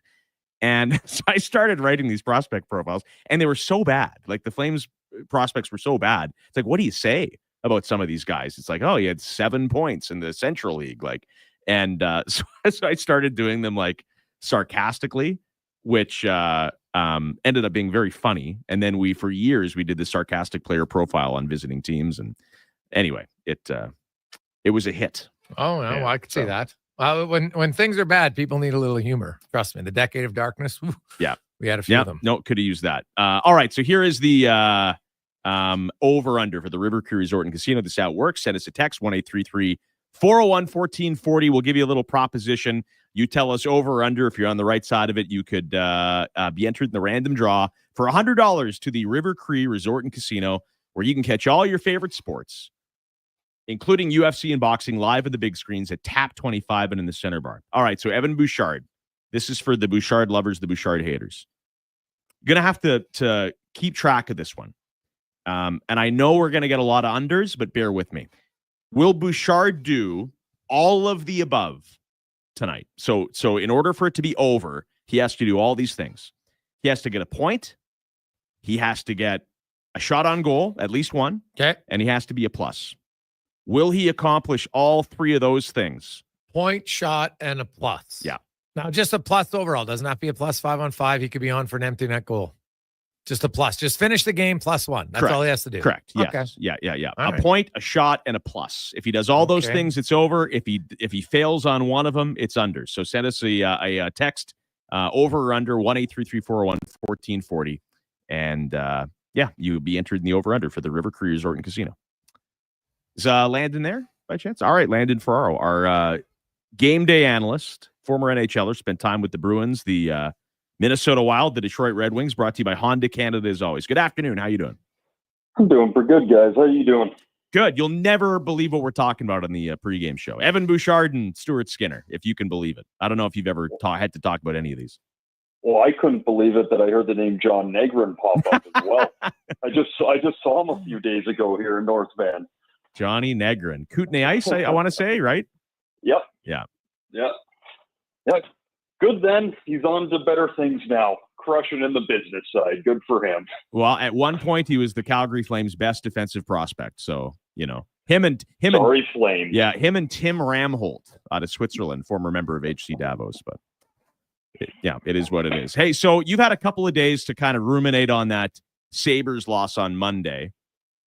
How do you characterize it? Like, is it a loss that cannot happen at this time of year? Is it one of those things where they played good enough to win? If they bottle that game, do they win in New Jersey? With a couple days off, how are you feeling about it? I mean, a bit of both, to be honest. Like it's a game where things are tight, and not just before it was could they catch up to Vegas in the standings, and now it's like well, they can get passed by the Kings. And like, those are points that are really tough when you look back and see them not in your chest. But at the same time, like, for the Oilers, it almost hurts more looking at it now simply because of how this team needs to play if they're going to be what everyone thinks that they can be, and that's a contender. Like, they can't afford to have mindless turnovers and like easy goals against. Like, for them, they need to be able to really button it down defensively and get back to that, almost like the swarming over top of the other team at all times, where it just feels like you're just suffocating. And that's, when they were playing their best this year, that's what it felt like. Even when they were behind in games, you could just feel that they were still coming. Like, they need to get back to that sense. And there was parts of it for sure last game, but again, like, when they're rolling, that's just a game that, regardless if they're down 1, 2, or 3, like, they're going to come back because they don't lose those games. And like, they need to get that feeling back inside that room where like that almost cockiness comes back in that you could feel earlier in the year when they're rolling, and last year when they were obviously really playing well. The Oilers, to me, it's just lately, like the last few games, well, really since, this 14-game stretch, their puck management isn't good enough. And when I say puck management, it's not just in the defensive zone. Puck management in the offensive zone is equally important. Landon, you're an offensive player. Like, when it's your job to score goals and guys are missing wide open nets, or guys are in the slot in a great shooting position and they're passing through 3 sticks rather than shooting, that's terrible puck management in my eyes. And I don't think the Oilers' puck management in all facets is even good enough. I totally agree. And like, I totally agree on the offensive zone, but even before you get to that, like, of course, yes, the D zone, and you have a turnover, it doesn't get out. Like, those are so easy to see, but even just coming through the neutral zone, like, having the understanding of where your other 2 forwards are, if that D is joined, and like, if the chance off the rush isn't there, like, you have to be okay just laying it behind and knowing that the next guy will be coming through the middle to pick it up. And then you can still carry speed in and try and keep possession that way. It feels like at points, like, they try to make too much happen through the middle to make it easier when they get in, but they mess up the first part and now they don't get in, or there's a turnover at the line. Like, just those little pieces that just, they don't need to happen. They're just so self-inflicting. And if you don't do it, like, again, this team, if you can get them into the offensive zone and start rolling a little bit, they do a really good job of making defensemen really have to defend in their own end. By the time that they get up into the pucks going the other way, like, they need to change because they're gassed. Well, now you've taken out a bit more of the rush chances against with a D-man adding. Like, again, like, it all goes together, but you can help yourself along the way, like you said, in the offensive zone, but also through the middle. Did Greg's make you feel good there when he called you an offensive player? Yeah, I mean, I just took it as like, of course, that's what. Yeah. Back in when you played for the Burnaby Winter Club, you were an offensive player. Yeah, the good old days. Yeah. Hey, the matchups for Napa Auto Part. For all your automotive needs, go to your trusted experts in high quality parts, tools, equipment, and more. That's Napa Know-How. All right, matchups. I want to talk about playoffs a little bit. It's probably time to start looking at this, and right now it either looks like the LA Kings, or, if you find a way to chase down Vegas, probably the Minnesota Wild. What do you think of both of these possible playoff previews? I mean, they're interesting for sure. They're different. For me, I would think the better matchup is still Los Angeles, even though Minnesota has been by far, well under what they should be performing at. Of course, they have some big injuries, but like, they have not won many games recently and have been struggling. But with those guys coming back and moving along, like, they scare me a bit more just with some on their offensive side a bit, and just how the Oilers have played the Kings for so long. I think that's still the matchup that you'd like, but I mean, at the same time, the Minnesota one I think that'd be a really, really fun series to watch, as where the Kings one is a bit more of, slog through the middle. But I think the Oilers can win that one a bit easier as well. Yeah, and Edmonton played Minnesota before their guys all got hurt. They got 15 goals in 3 games. At least I bet there'd be way more exciting. Like Minnesota, this is not the Minnesota Wild we're still used to. Like when I think Minnesota, it's taken a long years. There's PTSD of the terrible. Just those jerseys. Oh, yeah, just the jerseys. Wow, just the Jacques Lemaire years. Yeah. You're just like, oh my God, it's going to be like 8 shots and no chances. It'll be the worst. But I actually think if I was Edmonton, I would take Minnesota all day long. Kaprizov's been out a long time. Like the fact that Bill Guerin came out and said, basically, we're not doing anything because keep my powder dry, because he basically admitted Kaprizov's a maybe, and when he's coming back, and if he does come back, how he's a really good player. How effective can he be? But I honestly think that team for the Oilers. Now maybe it's because me as a guy who covers it doesn't want to cover LA again. I've seen it, but so I will admit that. But I just think Edmonton actually matches up better against Minnesota because, as you said, it's hard. Like Edmonton, if you actually break down the Edmonton LA series, Edmonton won those series all on their power play because they're 45 and 55% the last 2 years in the power play. 5-on-5, the games were actually pretty close. It was the power play every time, and the Kings penalty power play sucked. Yeah, and that was really the difference. I mean, you have to draw the penalties 5-on-5 to be fair, but with the Oilers drawing a penalty in that series, like you draw a penalty, it's basically like scoring the goal. Like that's how automatic it was unreal. The power play was. I wouldn't be surprised if they get LA, and this isn't necessarily me being down on the Oilers, but I wouldn't be surprised if LA beats them. Like how do you beat the same team, a good team? LA's a good team. I think this year they're probably as good as any of the last 4 years. How do you beat a team in 4 consecutive playoff series? Like that's really hard to do. I mean, especially with, a lot of those guys have been there for most of those years too. Like that's a lot of beatdowns and early exits that you're not happy about. And eventually, when you look at it too, like Darcy Kemper comes back to the Kings as well. He was in that Pierre-Luc Dubois trade, and I want to see he's top. I think he's top 3 in goals against. He's top 5 or 6 in save percentage. Like, they can hold it down pretty good. Like, honestly, as we're talking it out, Greg, like, I'm kind of with you. Like, the Minnesota might be that better fit. Yeah. Also, I would just love to. I'm a huge Matt Boldy fan, and I would love to see him against McDavid and Draisaitl in a playoff series. Like, that kid he's really, really good. He's got an unbelievable shot, and like Draisaitl, he's a big, longer frame that can protect pucks, and I just think he'd be a fun guy to watch as well. Yeah, I actually just looked up the stats. So in that series, the goals for were 22-13 for Edmonton, so +9. Edmonton scored 9 power play goals. LA scored 0. Yeah. So that was really the difference. I mean, special team, yeah. Great. And that was they scored 9 power play goals in 5 games. Like, that's the other thing. They were getting an average of 4 power play chances a game.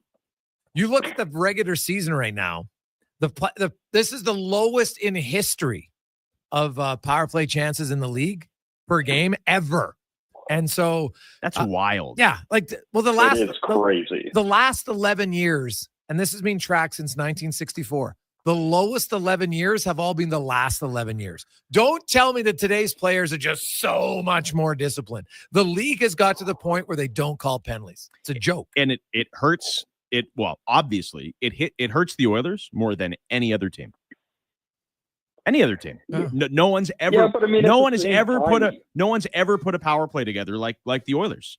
And they do that, and all of a sudden power plays go way down. Like, I'm not saying it's a conspiracy theory. I'm saying it hurts this team's scoring punch way more than it hurts anybody else's. They've had the number 1 power play for years.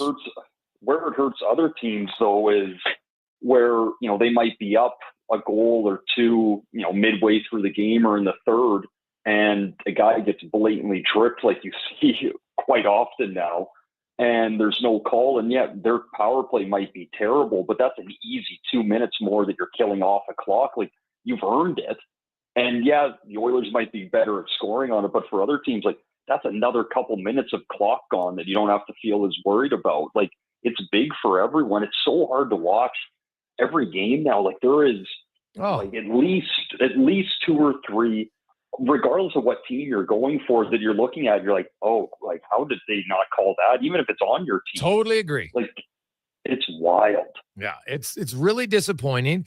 And the sad part is the NHL has accepted it because it's now been 11 years and people get worn down and they're like, oh, well, geez, you know, power plays. And so I went and looked at it and I was like, oh my God, the last 11 years are the 11 lowest ever. So you've gotten people and players accustomed to it. And it's too bad. I really think all of the star players, because the majority of infractions are against them because they have the puck the most. They're the ones who need to speak out and say, okay, enough's enough. Call the damn rule book. Well, not Connor. He draws as many penalties as Pontus Holmberg. Like it's, but the hard part is there, and because I totally agree with you. Like, you know, it doesn't matter if some fourth liner comes out and be like, you missed a trip on me again. They're like, just get back out there. But at the same time, like you can't. It's so hard to have someone speak out, and then because as soon as they do, they instantly get called whiner, or they can't handle it. Like they get instantly attacked. So it's such a hard situation. Like you have guys that have spoken out in the past, and instantly you just get bombarded by comments of like, well, he can't handle it. It's not there. Like, I don't know. It's such a weird thing because we all want the same result. We want more power plays because that generally means more goals, and it's just fun to watch. Yeah. Well, it's not saying like invent them out of anywhere. No. We all have that media rule book that they ship out to all of us. Like just call what's in there. Yeah, it's not hard. Like that's like I've never said make up rule. You have a rule book, just enforce it. Otherwise, what's the point? It's not supposed to be there as a guideline, is it?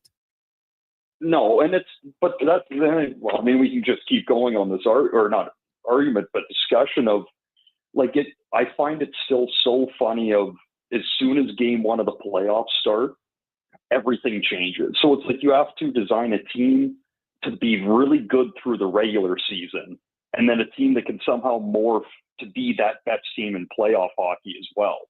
That's the thing I find most amusing and thought of, like, if you were a GM, how, like, trying to put that together. It makes no sense how you have 2 different rules. I love playoff hockey, and I get that you can't have that for 82 games, but there's got to be somewhere closer in the middle. Yeah, well, I mean, listen, remember the NBA in the late 90s, Greg's, or maybe it was more mid-90s, I suppose, and you know, you get to the playoffs and everyone has the big center. And so you have Ewing and Morning and all these guys, and they would just beat Anthony Mason. They beat the crap out of each other. And the scores were 76-75, right? But you can't do that for 82 games in the regular season. And, you know, now it's changed, but yeah, it was a different game, in the regular season and the playoffs back then. If anything, I suppose, to play devil's advocate, at least playoff hockey will be a little bit more similar to regular season hockey, where you generally get frustrated with the whistles just being put away. Yeah. I mean, I don't know. No. At least you know what's coming. Yeah. Landon Ferraro, brought to you by Honda Canada. Want efficient power play? Meet Honda's 2025 Civic, Accord, and CR-V hybrids. Visit prairiehonda.ca. We'll talk to you on the post game. Yeah, have a good one. We'll talk then. All right. Thanks, Landon. Landon Ferraro for Honda Canada. Another break. These 4:30, 5:30 games always throw me off. I never know when you need to go to commercial, but we got a couple other things. So let's do it. One more break. All right. We'll be back. It is the Cross Mitsubishi pregame show. Oilers and Devils about 15 minutes away. Sports 1440. The pregame show is brought to you by Cross Mitsubishi. Visit Cross Mitsubishi today and drive your ambition. 9605 34th Ave and crossmitsubishi.ca. What keeps Alberta business moving? It's pallets. Whether you're shipping, manufacturing, or looking for in-house storage solutions. Hi, it's Andrew with the Pallet Recycler here in Edmonton, and we've been providing reliable, affordable, recycled, and custom pallets for local businesses for the past 30 years. Contact the Pallet Recycler at 825-474-1981 to find out why recycled pallets are the most cost-effective way to move and store your product. Learn about our recycling program as well at thepalletrecycler.ca. Hi, Dennis from Weiss Johnson. The weather is always weird in Edmonton. Cold for 2 weeks, then pow! A 25-degree change overnight. If your furnace barely made it through another weird winter, consider a new Goodman furnace installed by our experts. And get set for summer with a new Goodman air conditioner. Remember, Goodman pricing will only be going higher with industry changes and possible tariffs. So hurry, visit weiss-johnson.com to book your free estimate today.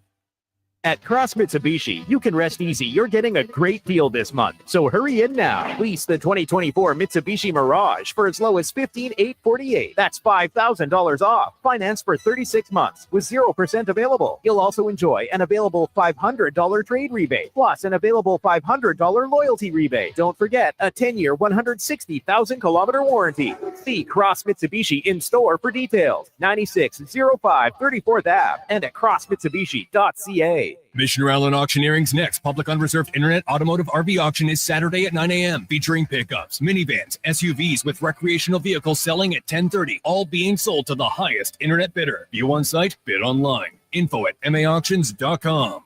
Come on in. Nissan is proudly celebrating 60 years in Canada, where you can get the versatile Kicks Play for a great price that offers best-in-class fuel economy. It's a great time to press play. Right now, lease the 2025 Kicks Play for the equivalent of $60 weekly for 39 months. Offer includes $1,000 anniversary bonus cash. That's for $261 monthly with 2.95 down at 4.99%. Fuel economy based on highway and combined. Conditions apply. See Nissan.ca for details. Visit your local Edmonton and area Nissan dealer for more information. You may not see too many leprechauns at the Ridge Social Eatery St. Albert, but you just might see a few good friends. It's St. Patrick's Day, and the luck of the Irish is smiling upon ye with a special St. Patrick's Weekend Features menu. From March 14th to the 17th, you can tuck into bangers and mash, Irish stew and cabbage, and even shepherd's pie. You can also join the Ridge for a pint of green beer, of course, brunch, as well as food and drink features all weekend long. For more, go online to theridgeSt.Albert.com. Sláinte!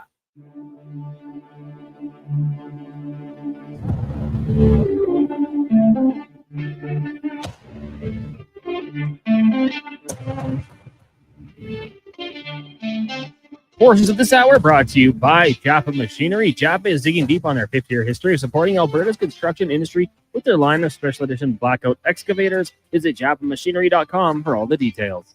It's the Cross Mitsubishi Pregame Show with Andrew Walker on Edmonton's only 24/7 sports station. This is Sports 1440.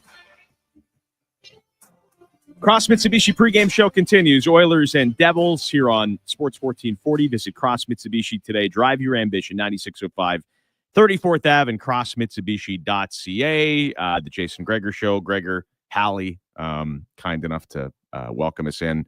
I'm Andrew Walker. We'll be back here with the postgame show immediately following this one, and get your texts and calls ready on the Weiss Johnson text line, 1-833-401-1440, depending on how this thing goes.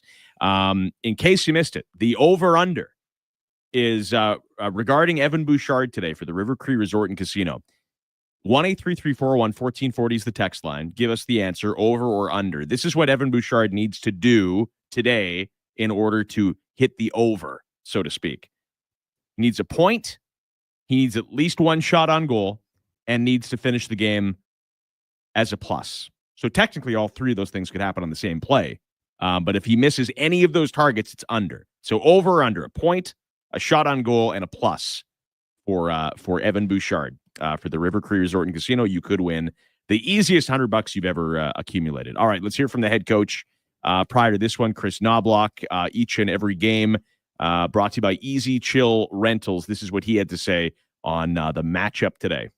Can't say I'm confident. I can't say that we're not going to make mistakes, but the ones that we didn't make, we paid for it. And just giving up the puck, especially late in the game where we had that turnover, a couple times that led to a goal against. I thought we had the puck most of the time and had majority of the scoring chances, whether it was goal posts, a goalie making a big saves.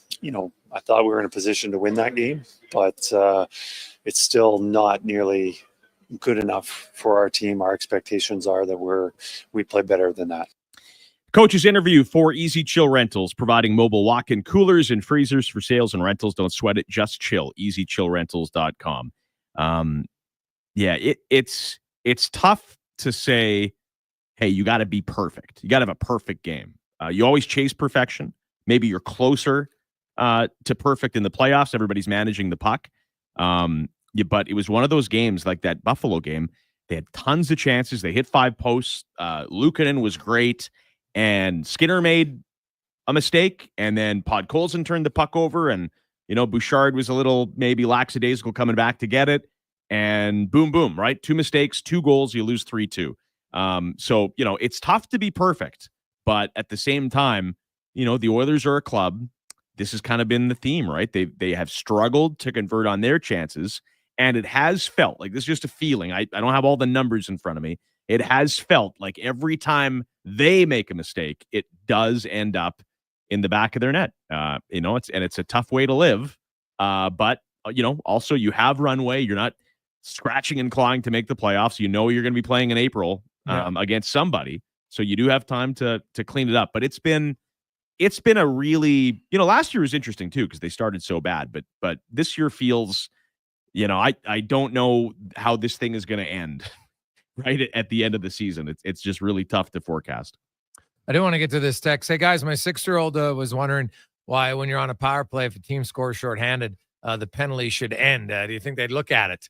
Well, actually, the PWHL has done that this season. Right. Shorthanded goal, power plays over, right? Yeah. And it's actually led to fewer shorthanded goals this year. So last year, the league had 13 shorthanded goals. Each team plays 24 games, only 6 teams. So they had 13 shorties last year. And most teams have played 20. They're right near the end of the regular season again. And they're at 8. So because people thought, oh, you know what? If we have the chance to score a shorthanded goal, we're going to be more aggressive on the penalty kill.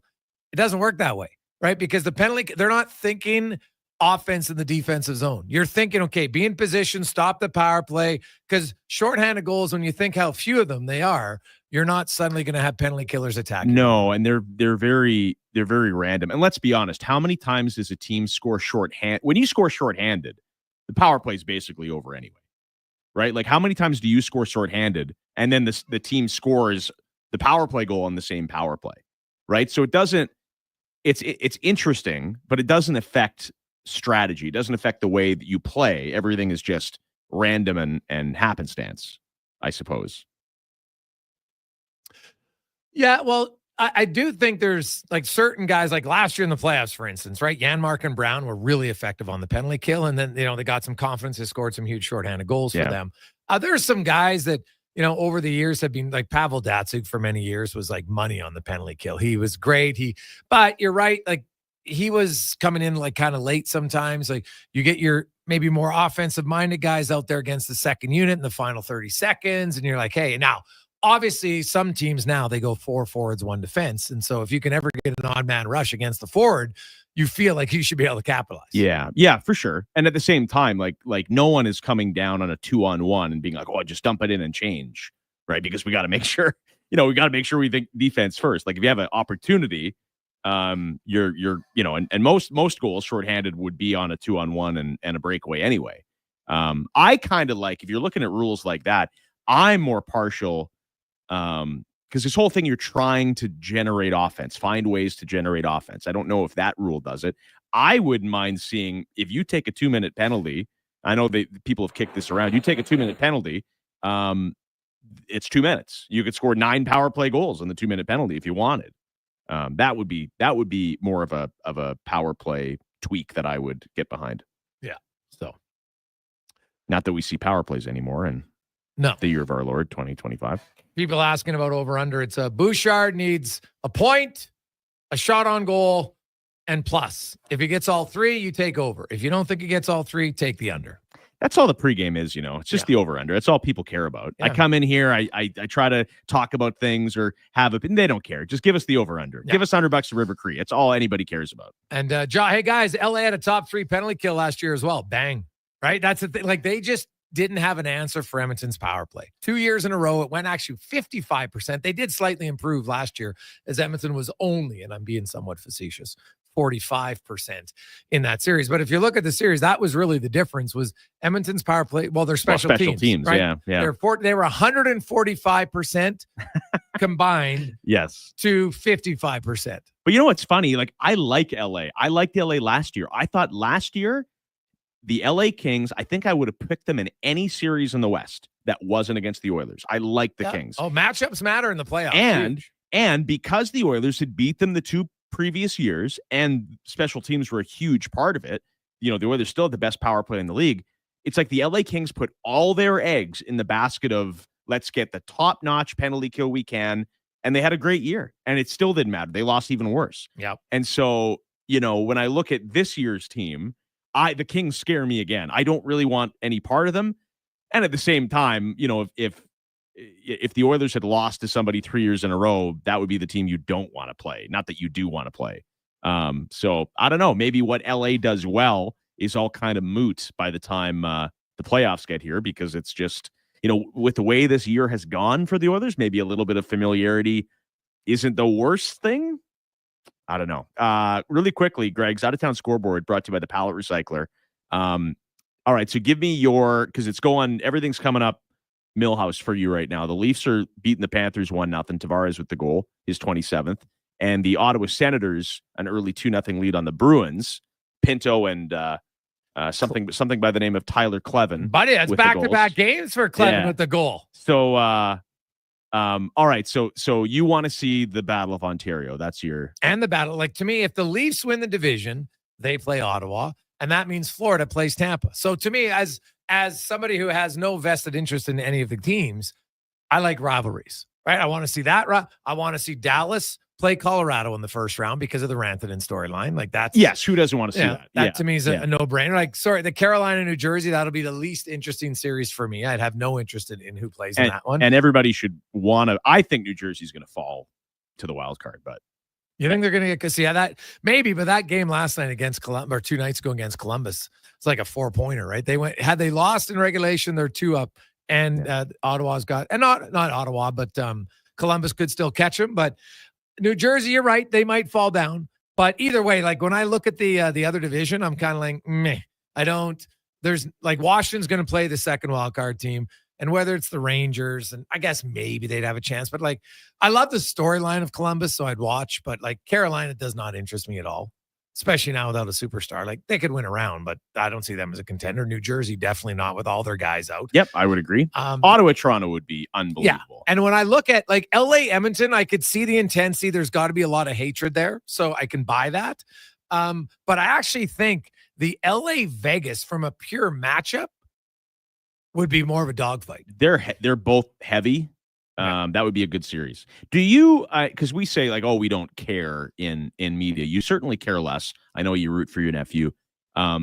Is there, like, just given life circumstance, I don't root against many teams. I like to see the Leafs lose in heartbreaking fashion.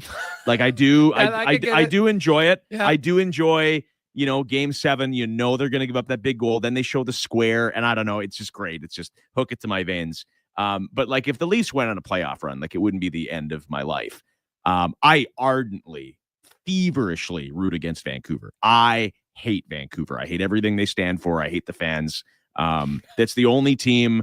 It's the only team that I'm more invested in Vancouver losing than Edmonton winning, to be honest. And I like the Oilers. Yeah. So, I don't know if you get that way with any club. I don't have anybody that I despise that much. Calgary's just kind of been a non-factor, but obviously I grew up loathing Calgary. So I find them kind of me too. And I kind of find them likable now. Well, they're not likable, but they're not hateable because they're just like, wait until they get good and then we'll discuss. Honestly, right? like, they're a long ways away from being good again. But Vancouver, like, one of these days, like, the tectonic plates and, like, the whole city is going to slide into the Pacific, and I will not donate to the Red Cross. Like, I don't care. Don't care. Not a fan. Well, when you get death threats, I can see why. I can see why. They're good at that. They're good at that. You're not a big fan. If social media death threats was decided the Stanley Cup, Vancouver would have Stanley Cups. Yeah, that's true. Well, yeah, I guess that is a fair statement. So, yeah, there's no for the longest time, like, I just rooted. The Wild were so boring that it was just like, they're bad for hockey. And right now, I don't see a team that's bad for hockey. I chuckle at the drama that surrounds Vancouver, and I laugh at the organization trying to blame everybody else. Well, the mirrors, like they're looking in the mirror and they think it's mirror, mirror on the wall. Who's the fairest of them all? And they're oblivious to the fact that most of their problems come right internal. If you have, I mean, the whole Miller-Pettersson saga sums it up for me. If you have two guys, I don't care who's right and who's wrong. If you have two guys that are disrupting your season because they can't get along and both of them are struggling on the ice, you trade them both because you don't want, like, congratulations, you won that battle. Like, what did you win? Yeah. Right? Like you submarined your team for half a year. If I'm evaluating my team, both of those guys are out. But yeah, that's me. No one's trading for $11.5 million of Elias, although he does have 3 goals in 4 games. He did score last night, so he's up to about $1 million a goal, I think now for Pettersson. A little bit over. I think he's at 14. Did you watch Calgary Vancouver last night? I did not. No, I had a hockey practice. It's whatever. It was hard fought game. It was decently entertaining, but they get to overtime, and if you only watch the Oilers, and obviously you get down on your own team or whatever, but watch like any other team play 3-on-3, like Calgary, Vancouver.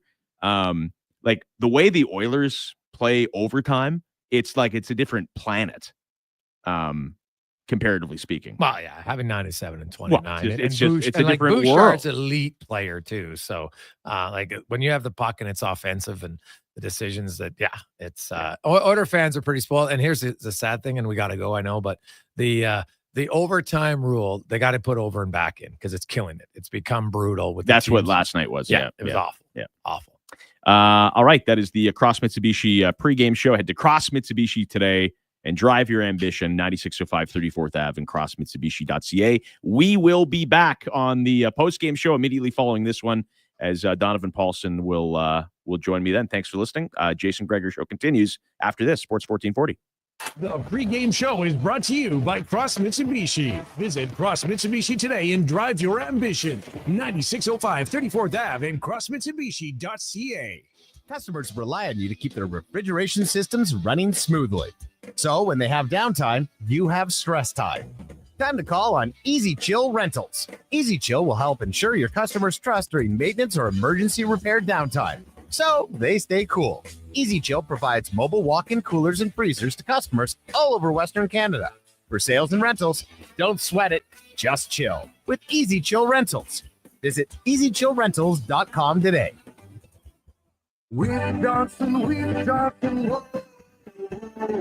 Hi, Dennis from Lease Johnson again. Did you know that all mechanical equipment has a typical life expectancy? A furnace and air conditioner generally lasts 15 to 25 years, and your hot water tank is more in the 6 to 12-year range. With that in mind, your mechanical equipment will last longer with regular maintenance and service from the pros at Lease Johnson. Visit wjheats.com today to book your service or provide you with an estimate for a new furnace, air conditioner, or hot water tank that is long past its prime. Listen to over 500 radio stations from anywhere in Canada with Radio Player Canada, the must-have app that's as Canadian as you are. Friendly, ready to party, great company. Enjoy every type of radio station, anywhere, anytime. Listen through your phone, Sonos, Google Chromecast, Google Home, Amazon Echo, Apple CarPlay, and Android Auto. Download the Radio Player Canada app today. It's where Canadian radio plays. From coast to coast, Napa Auto Parts is here to keep your car running longer and stronger, Canada. Did you know that Napa Auto Parts has close to 600 stores throughout Canada and over 90 years of history? Napa offers a wide range of quality replacement auto parts, accessories, supplies, tools, equipment, and proudly keeps Canadians moving day in, day out. With over 85 locations in Alberta, stop into your local Napa store today or visit online at napacanada.com. That's Napa know-how. Craving meaty with a side of cheesy and something satisfying to sip at Tim's? Make a meal of it with Tim's new 3-meat hat-trick flatbread pizza, new garlic bread, and a peach lemonade quencher. Try it today at participating restaurants in Canada for a limited time. It's time for Tim's. Imagine a family get-together where the smiles are as genuine as the conversations. That's the feeling you get at Nisku Ford. a family-owned dealership where finding a new Ford feels just like catching up with old friends. Stop by the showroom throughout March and April for all the details about Nisku Ford's Keys for 10K giveaway. Just imagine the spring trips, plans, and projects you could pay for. The coffee's on, so drive into Nisku Ford or visit niskuford.ca today. Above expectations. Some things are just unpredictable, like this weird winter we're having. Should I wear my snowsuit today or my Speedo?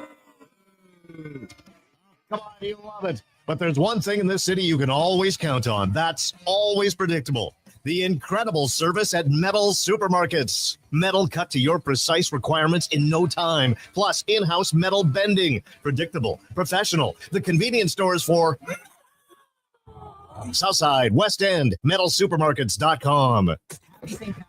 Edmonton's biggest St. Paddy's Day party is at On the Rock. Party at OTR March 14th to 17th as we celebrate St. Paddy's Day the way it needs to be celebrated. The luck of the Irish, for the Irish. That's 96 hours of green beer. 5,760 minutes of mayhem, including live entertainment. Irish dancers. And all the festive Irish food you can handle. Celebrate St. Patrick's Day at On the Rocks. On the Rocks. Your Kiss Me, I'm Irish headquarters. Only if you're into that sort of thing. Jasper Ave and 118th. Great memories that last forever can be built around the dinner table, and Sandy View Farms wants to be there for every moment.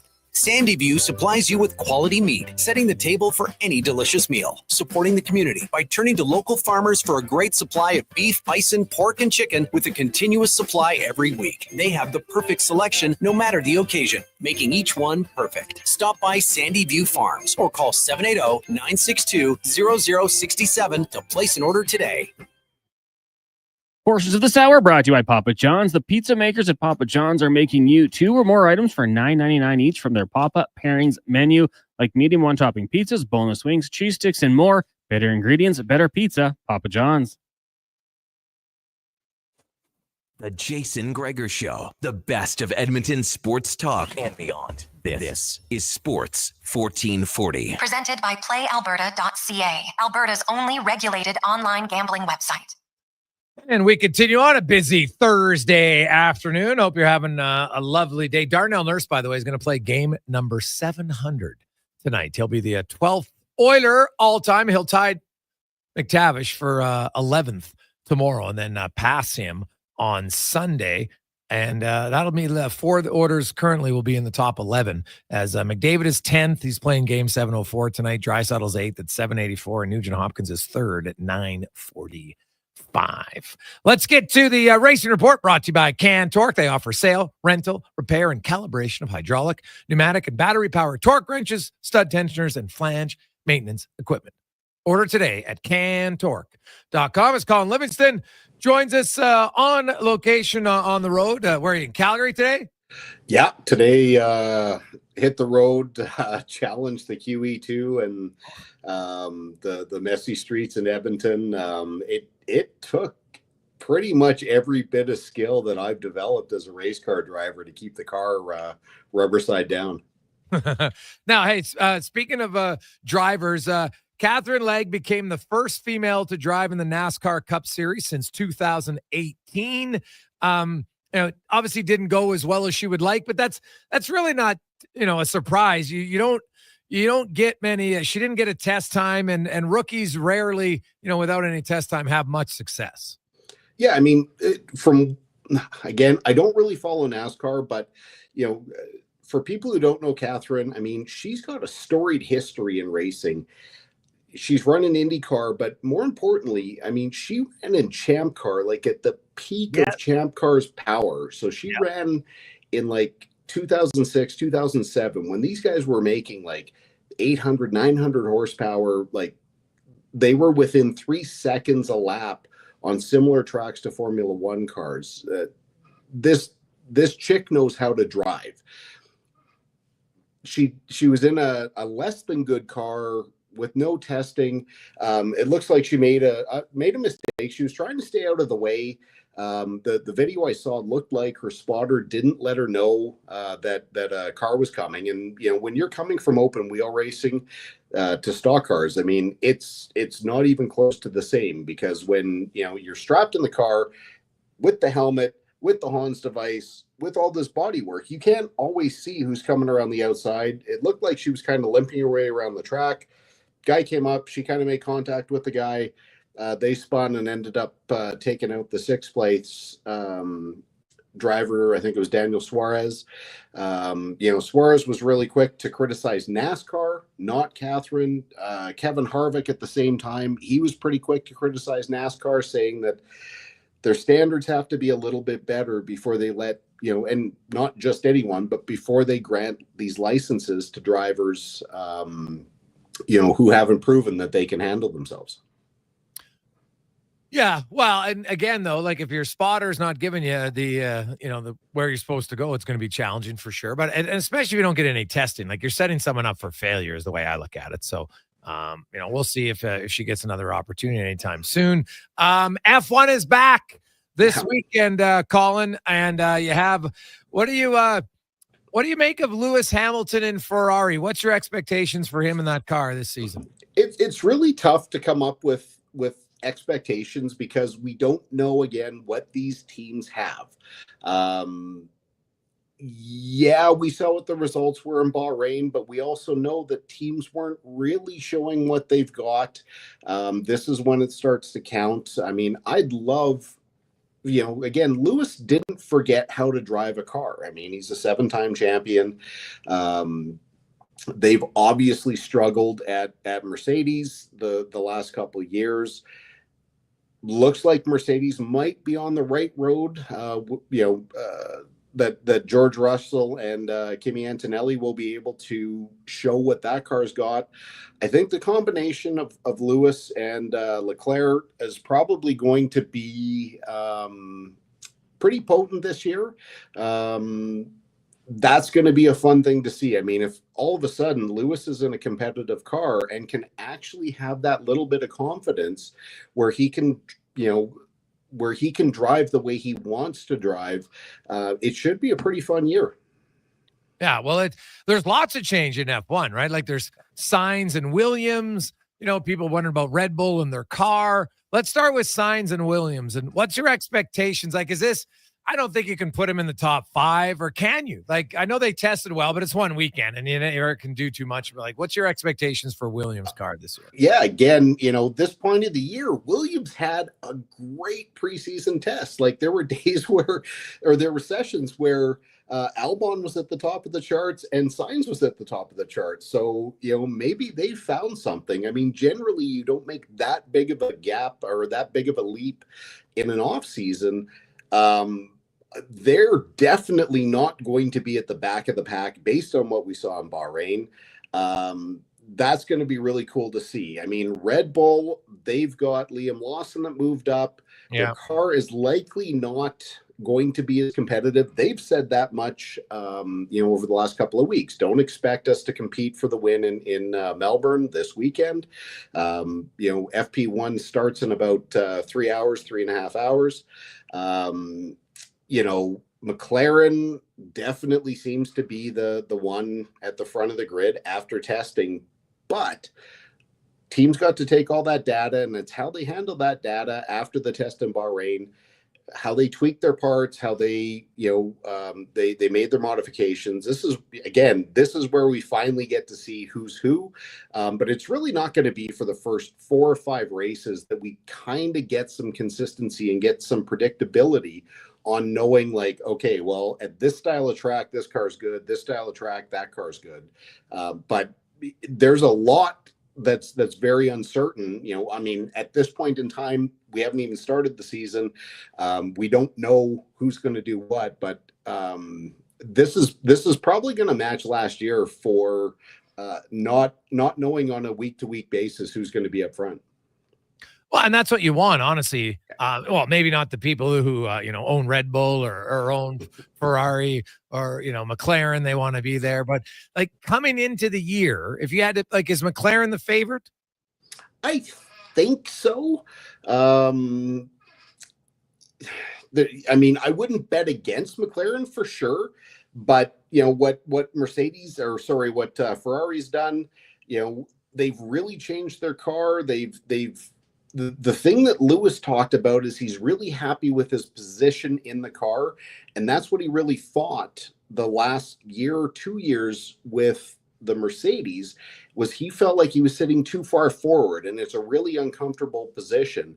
So again, the concept of driver comfort or driver confidence is really underrated. That once these guys are in race mode, they've got their helmets on, and everything is for real, they have a different mindset that they implement. But if you don't know what your car is going to do from one corner to the next, you can't really drive the car in. You can't really get it to the edge, because your brain is always going to tell you you've got to back off a little bit, because if you drive it the way that your brain says that you should and the car doesn't respond, you're either going to get past, you're going to lose control, you're going to hit the fence, and obviously that's less than ideal.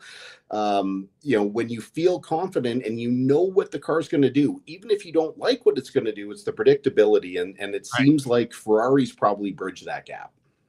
Any team, do you think, because if we talk the big four, Ferrari, Red Bull, McLaren, and Mercedes, is there any of those other teams you think, like, is it Williams? Is it Alonso? Is there anybody else, Alpine, that could push one of those four? The one I want to watch is the Haas team. Based on what Esteban Ocon was talking about, now that he's quote unquote been demoted, but he moved from Alpine, who didn't really have the best car, to Haas, because Haas is powered by the Ferrari engine. And he said, this is a world of difference compared to the engine that Alpine had. Alpine is a manufacturer. They have their own engine until next year when they start running the Mercedes power plant. But it was just the way he talked. He didn't say that they were going to be challenging for wins or what have you, but he talked about how much more responsive that Ferrari engine is. They're going to be fun to watch with Ollie Berman and Ocon. But what's really cool is this weekend we've got Australia for F1. Next weekend IndyCar's back, and then the following weekend F1 is in China. So we got again, the race season has already started with IndyCar, but now we're really into the meat of the race season. Well, Colin, it's going to be fantastic. Very much so. We'll have some lots of racing to break down next week. And as you've said, it's always hard to get a sense until you really see them in action. And even then, there's really no preseason in F1. It's not like, they do some testing, but until they get on the track and see, we really don't know. You're going to have a guess. I hope there's a few surprises, and we'll see. I'm actually in an F1 fantasy league this year, so we'll see how it goes. What's your team name? 4 on the floor. Okay. Somebody was complaining that I saw they tried to register the team name Signs Ketchup, and it was already taken. Oh, that's actually not bad. Not bad at all, actually. So I like it. Yeah, see, I couldn't think of that, but that's if you're 4 on the floor, you got big problems in Formula One. Yeah, exactly. Yeah. Colin, great stuff, buddy. We will chat with you next Thursday. Sounds good, man. Take care. There you go. That's the Racing Report brought to you by Can Torque. Of course, Oilers puck is just dropped in New Jersey. No score. Darnell Nurse is now into game number 700. Not a lot going on, not a lot of shots, so we'll see what happens. Walker and Paulson will have all the post-game reaction. Let's get to the Con Man and a Sports 1440 update brought to you by your Alberta GMC dealers. Truck month is on now at GMC. Get a $5,000 cash purchase credit on the 2025 Sierra HD model. See more today at gmccanada.ca. This is the Sports 1440 update. Oilers and Devils underway out in New Jersey midway through the first period. It's currently scoreless once it wraps up. Walker and Paulson got your post-game coverage elsewhere around the league. Golden Knights lead the Jackets 2-0 after 20. Blues trail the Penguins 1-0. Lightning and Flyers tied at 1 apiece. The Sens beating up on the Bruins 4-1, and the Panthers and Leafs tied at 1 apiece. Later tonight, Wild host the Rangers, Capped in Los Angeles, and you've got Celebrini versus Bedard as the Blackhawks take on the Sharks. In the NBA right now, Wizards lead the Pistons 44-40 in the second. In the first quarter, Bucks and Lakers tied at 19 apiece. Later tonight, Nets are in Chicago. Pelicans host the Magic, and the Kings taking on the Golden State Warriors. At the Players' Championship right now, after one round, Lucas Glover, J.J. Spawn, and Camilo Villegas all tied atop the leaderboard at 6 under par. When it comes to the Canadians, you got Adam Hadwin at 4 under, Taylor Pendrith -3, Corey Connors 1 under, Mackenzie Hughes 1 over, Nick Taylor 2 over, Adam Svensson +3. That'll do it for us here on the Jason Gregor Show. Coming up next, we've got Fox Sports Radio. And once Oilers Devils wrap up, be sure to tune into post-game coverage with Andrew Walker and Donovan Paulston. I'm Connor Halley. This has been a Sports 1440 update.